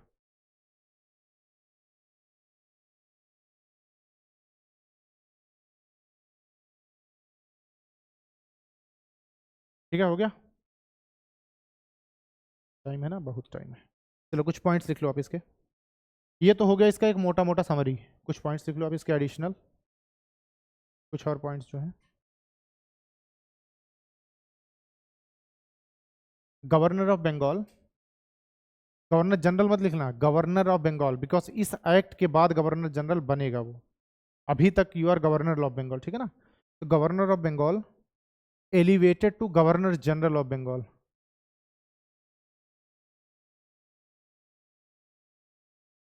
Governor of Bengal elevated to governor general of Bengal, and governors of Bombay and Madras was subordinated. Governor of Bengal was elevated to Governor General of Bengal, and the governors of Bombay and Madras was subordinated to Governor General of Bengal. Subordinated to Governor General of Bengal in matters of war and peace. दो ही matters में, आगे वाले regulating acts में इसको ज़्यादा powers दे दी जाएंगी कि बाकी मैटर्स में भी, बट यहाँ तक दो ही मैटर्स। ठीक, in matters of war and peace except in emergency circumstances. Treaty of Surat इससे रिलेटेड था, है ना, एक्सेप्ट इन इमरजेंसी सर्कमस्टेंसेस। कहाँ से, governor general of Bengal in matters of war and peace was subordinated to Governor General of Bengal, was subordinated to Governor General of Bengal in matters of war and peace. ठीक है, in matters of war and peace except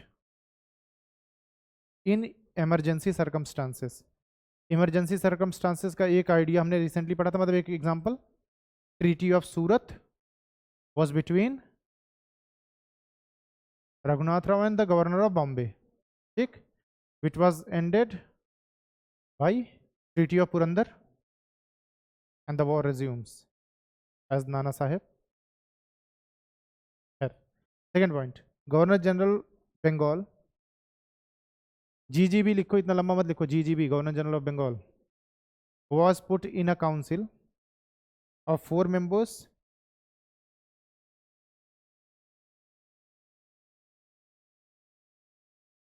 उसके आगे arrow लगाना, ऐसे arrow लगाना, एक लिखना GGB plus 4 members is equal to supreme council of Bengal.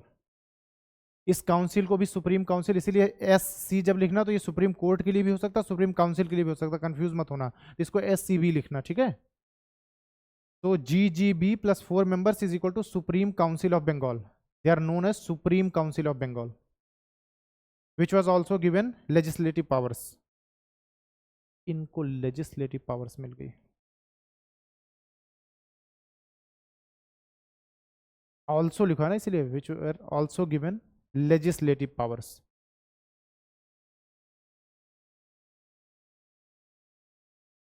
अब मैं मेजोरिटी वाला नहीं लिख रहा हूं, ठीक है ना। अच्छा एक और चीज, अगर 3-1 की मेजोरिटी हो गई, 4 मेंबर्स में से 3 ने किसी एक चीज में बोल दिया, तो it is binding to the governor general of Bengal. Is it clear?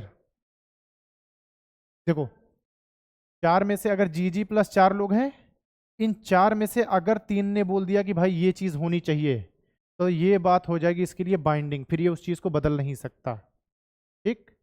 In case of majority whatever decision it is binding for the governor general of Bengal, तब वो अपने मन से कुछ नहीं कर सकता।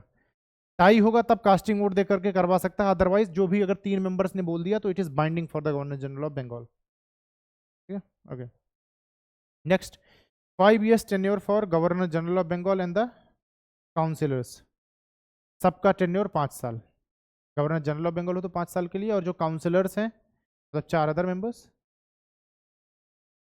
5 year tenure for governor general of Bengal and the councillors, मतलब जो 4 और मेंबर्स हैं, टेन्योर 5 साल के लिए।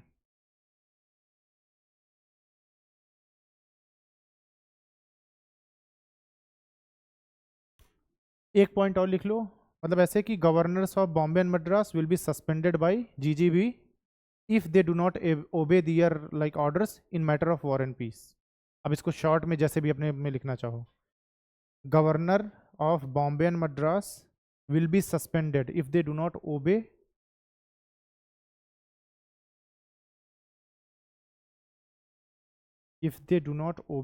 the orders of GGB in matters of war and peace। नहीं मानोगे तो सस्पेंड कर सकता है।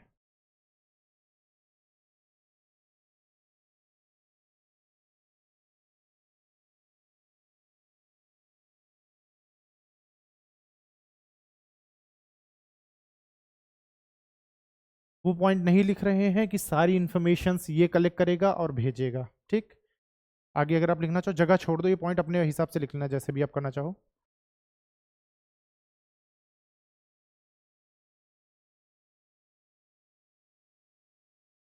ठीक है नेक्स्ट पॉइंट लिखो, ये इंपॉर्टेंट पॉइंट है थोड़ा। अ supreme court in Calcutta setup, a supreme court in Calcutta setup, a Supreme Court in Calcutta set up with jurisdiction over all British subjects. This is the difference. British subjects residing in Bengal and their Indian servants. British subjects residing in Bengal and their Indian servants. Supreme court में किसके matters देखे जाएंगे? अगर किसी गोरे का matter है तो वो सुप्रीम कोर्ट में जाएगा, या उनसे रिलेटेड उनके सर्वेंट्स हैं तो ही ये सुप्रीम कोर्ट में जाएगा। बाकी कोई भी मैटर, इंडियंस का मैटर होगा तो सुप्रीम कोर्ट का उससे कोई लेना देना नहीं। If that matter is related to the गोरे then it will go there, otherwise ठीक है। देयर इंडियन सर्वेंट्स, जैसे कोई गोरा है या उसका कोई इंडियन सर्वेंट है, अगर उनसे रिलेटेड कोई मैटर है तो ही वो सुप्रीम कोर्ट तक जाएगा, अदरवाइज नहीं, ठीक है। स्ट्रक्चर लिखो, supreme court is equal to a chief justice plus 3 जजेस। Supreme court is equal to a chief justice, ठीक है,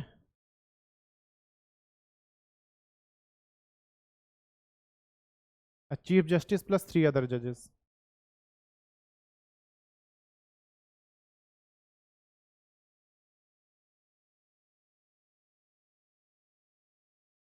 tenure of COD, next point, court of directors के लिए भी कुछ टेन्योर होना चाहिए।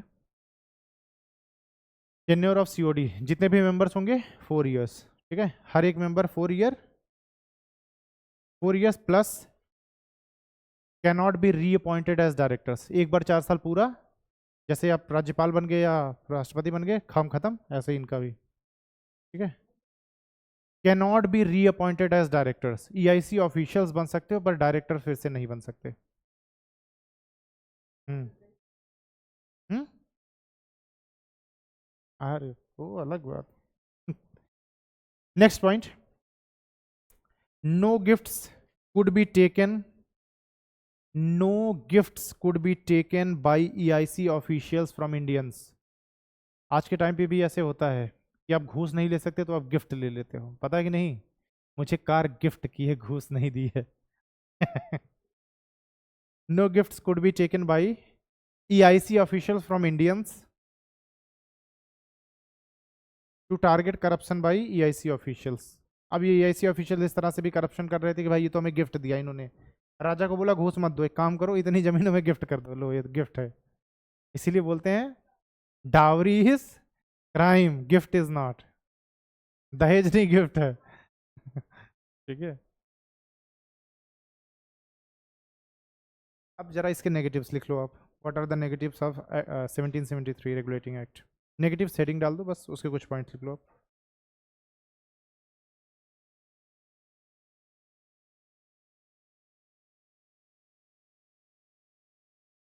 Due to huge distance between India and England, due to huge distance between India and England,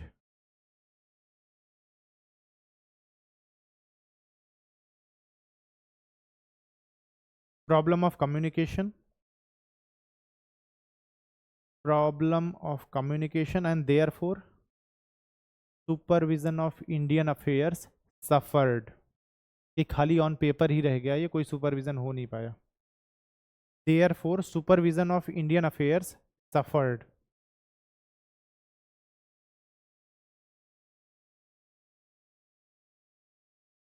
next point लिखना आप, there was disunity in supreme council.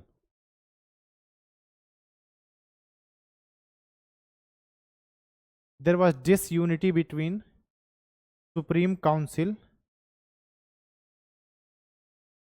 In bracket लिखना, between first Governor General of Bengal, which was Warren Hastings 7385, and council members।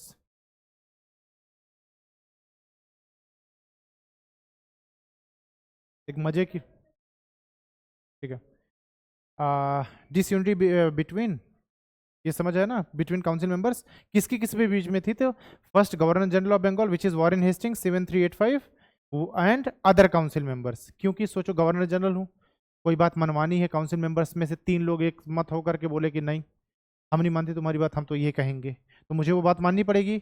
तो there is clash in power, IAS और IPS में जैसे clash होता रहता है कि भाई कैसे, ये बात ठीक नहीं है ना।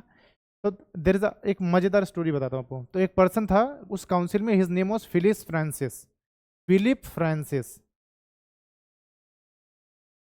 काउंसिल मेंबर्स में से एक पर्सन ये था, फिलिप फ्रांसिस। तो अगर वॉरेन हेस्टिंग्स कहता था दिन है तो ये कहता था रात है। इतना इनमें इतना ज्यादा राइवलरी थी कि एक बार डुअल हो गया इनके बीच। डुअल समझते हो?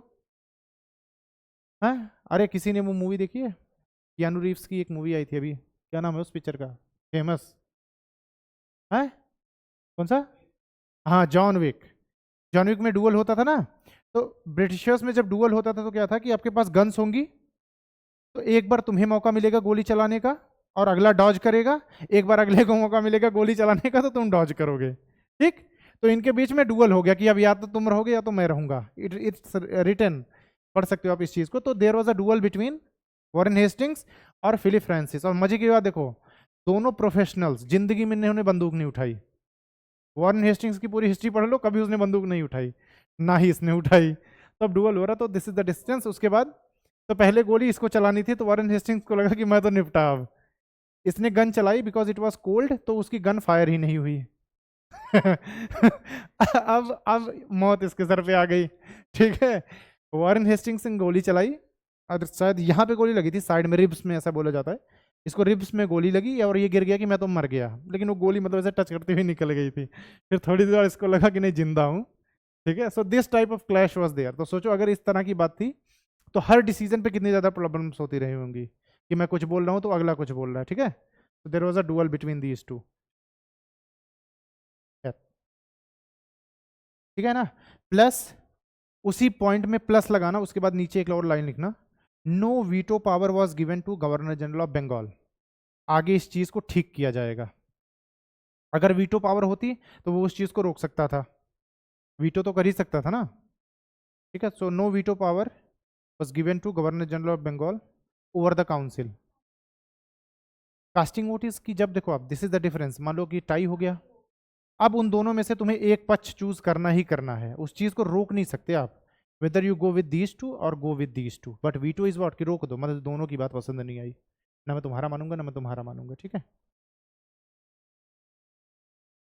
Sorry, plus no veto power was given to governor general of Bengal over the council. ठीक है, okay, next point,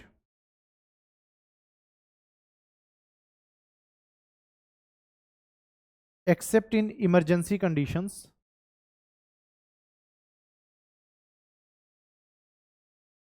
except in emergency conditions, ये जो वर्ड्स थे ना इसके लिए इन्वर्टेड कॉमा में एक वर्ड लिखना, ऐसे इन्वर्टेड कॉमा लगाओ आप, उसका लिखो दीज वर वेग वर्डिंग्स, वेज वर्डिंग्स, वेग मतलब जो भी बोलते हो इसको, हाँ ठीक ना, वेग वर्डिंग्स, दीज वर वेग wordings,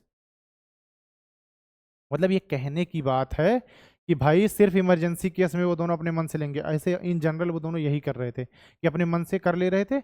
example is the treaty of Surat is your example, है ना। तो लिख लो, मतलब इसको थोड़ा सा एक्सप्लेन कर दो आप, therefore governors of Bombay and Madras, therefore governors of Bombay and Madras continue to act independently. और इसका एग्जाम्पल आपको पता ही है, ट्रीटी ऑफ सूरत 1775 बिटवीन Raghunath Rao and the, which led to basically first Anglo-Maratha war. ठीक है, therefore governors of Bombay and Madras acted independently. Example is the Treaty of Surat, which led to the first Anglo-Maratha war.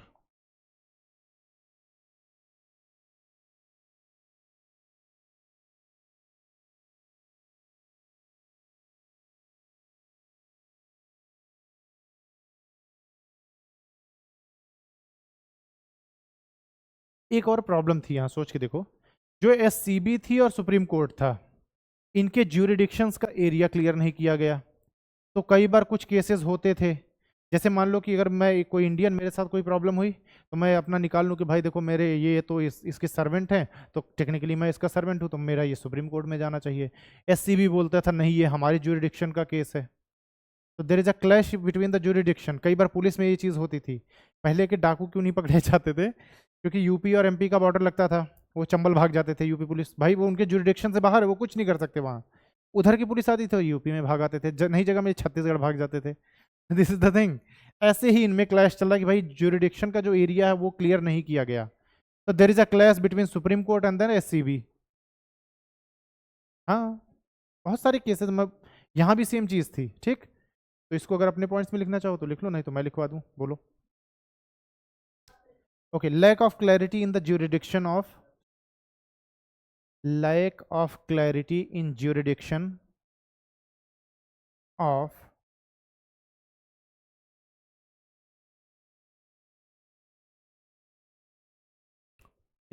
of Supreme Court and Supreme Court at Calcutta and Supreme Council of Bengal,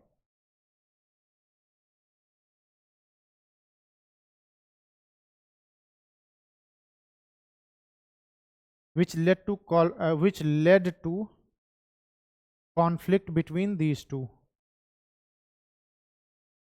which led to conflict between these two। आगे इन bracket लिखना, SCB, which is Supreme Council of Bengal, is also like a Chief Justice, and Supreme Court is also the same thing, है ना। So SCB is also like a Chief Justice and Supreme Court is also, clear है।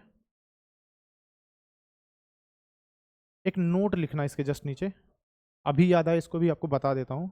एक note लिखना, there was another name of this regulating act of 1773, the name was lord north act. Lord north act, lord north act, ठीक है, Lord north act 1773। ये एक और नाम था रेगुलेटिंग एक्ट 1773 का, प्रीलिम्स में कभी पूछ दे तो आपको पता होना चाहिए, एक्ट 1773, ठीक है। इसी में नेक्स्ट पॉइंट लिख लो आप, which will be the last point of this act, उसके बाद फिर रुकेंगे हम, which is amending act of 1781। कुछ अमेंडमेंट्स किए गए, amending act of 1781।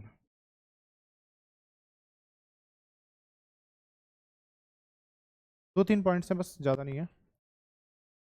This act resolved the problem of ambiguity. इस एक्ट को अमेंड किया गया इसके कुछ खामियों को दूर करने के लिए, ठीक है। तो the act resolve the problem of ambiguity in jurisdiction, ambiguity in jurisdiction. This act resolved the problem of ambiguity in jurisdiction between SC and SCB, ठीक है। तब सुप्रीम कोर्ट का जो ज्यूरिडिक्शन एरिया था वो जो है डिफाइन कर दिया गया यहाँ, ऐसे सुप्रीम कोर्ट लिखना और इसका एरिया लिखना आप कि किन किन जगहों पे, ठीक है। तो अब इसका ज्यूरिडिक्शन कहाँ होगा, ज्यूरिडिक्शन ओवर, पहली चीज कैलकाटा में, ठीक है। कैलकाटा का कोई भी केस होगा, it will be like in the jurisdiction area of supreme court, ठीक। कोई ब्रिटिश बॉर्न सब्जेक्ट है, ब्रिटिश बॉर्न सब्जेक्ट है ना, मतलब गोरा, ठीक है, British born subject. And the third is property of EIC in Calcutta. अगर ईआईसी की कोई प्रॉपर्टी कैलकाटा में है, मतलब बंगाल में भी है बोलो, और उसमें कुछ तोड़ फोड़ हो जाए, चोरी हो जाए, इस तरह के मैटर्स होंगे, तो उसको कौन देखेगा, सुप्रीम कोर्ट देखेगा, ठीक है।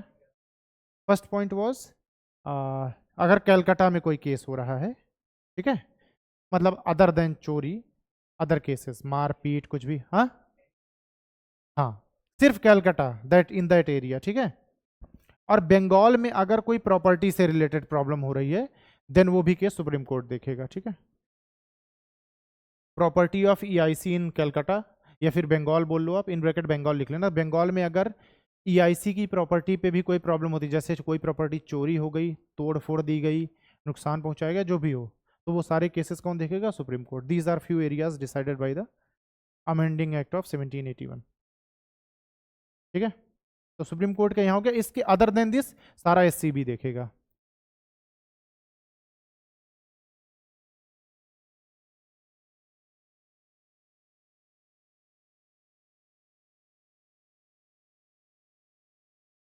ठीक है, यहाँ तक क्लियर। अब हम समझेंगे आगे कि पिट्स इंडिया एक्ट, मतलब आज नहीं obviously, 1784। Now name was given because of PM William पिट,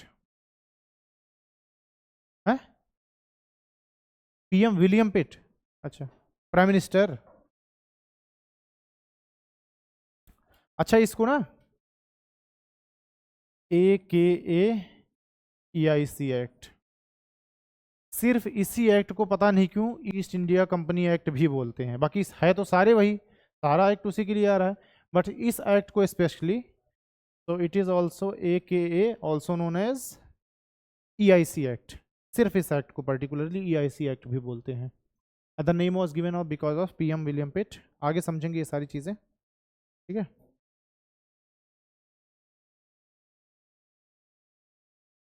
और अभी तक सुपरविजन चल रहा था। इस एक्ट का जो हॉलमार्क होगा, it is control of political affairs of EIC। अब उसमें क्या क्या बातें हैं सब देखेंगे, बट यहां से एग्जैक्टली कंट्रोल मिल जाएगा, कंट्रोल ओवर पॉलिटिकल अफेयर्स।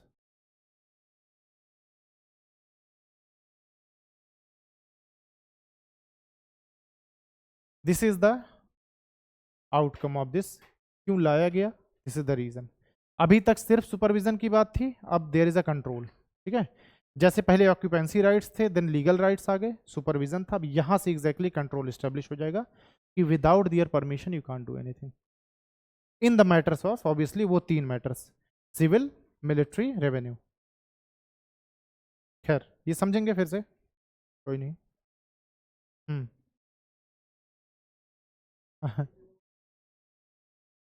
हम्म।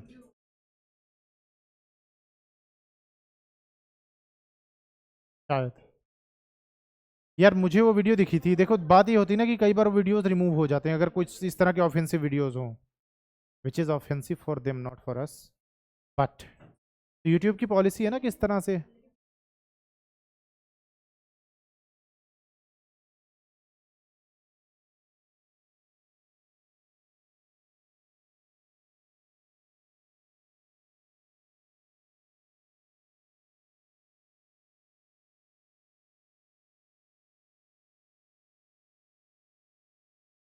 हाँ तो ये पहले ही तो है सब। देखो देर इज अ डिफरेंस, देखो एक होता है कि मैं मतलब देर इज टू एंटिटीज, जब यहां से हम आगे बढ़ेंगे तो there will be court of directors and there will be another thing which is the what do you say, board of the council. ठीक है ना, court of directors, board of the council.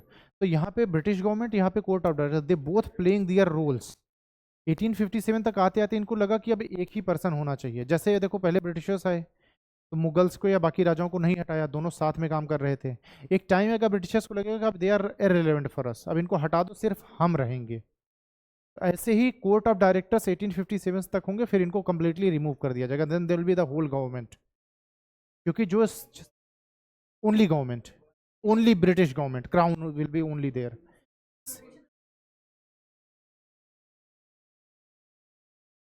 देखो बात यही है ना कि अभी तक उनको कुछ ना कुछ प्रॉफिट शेयर करने पड़ रहे हैं, because they are the MDs या सीईओ ऑफ द कंपनी, तो अभी तक कुछ प्रॉफिट्स मुझे देने हैं।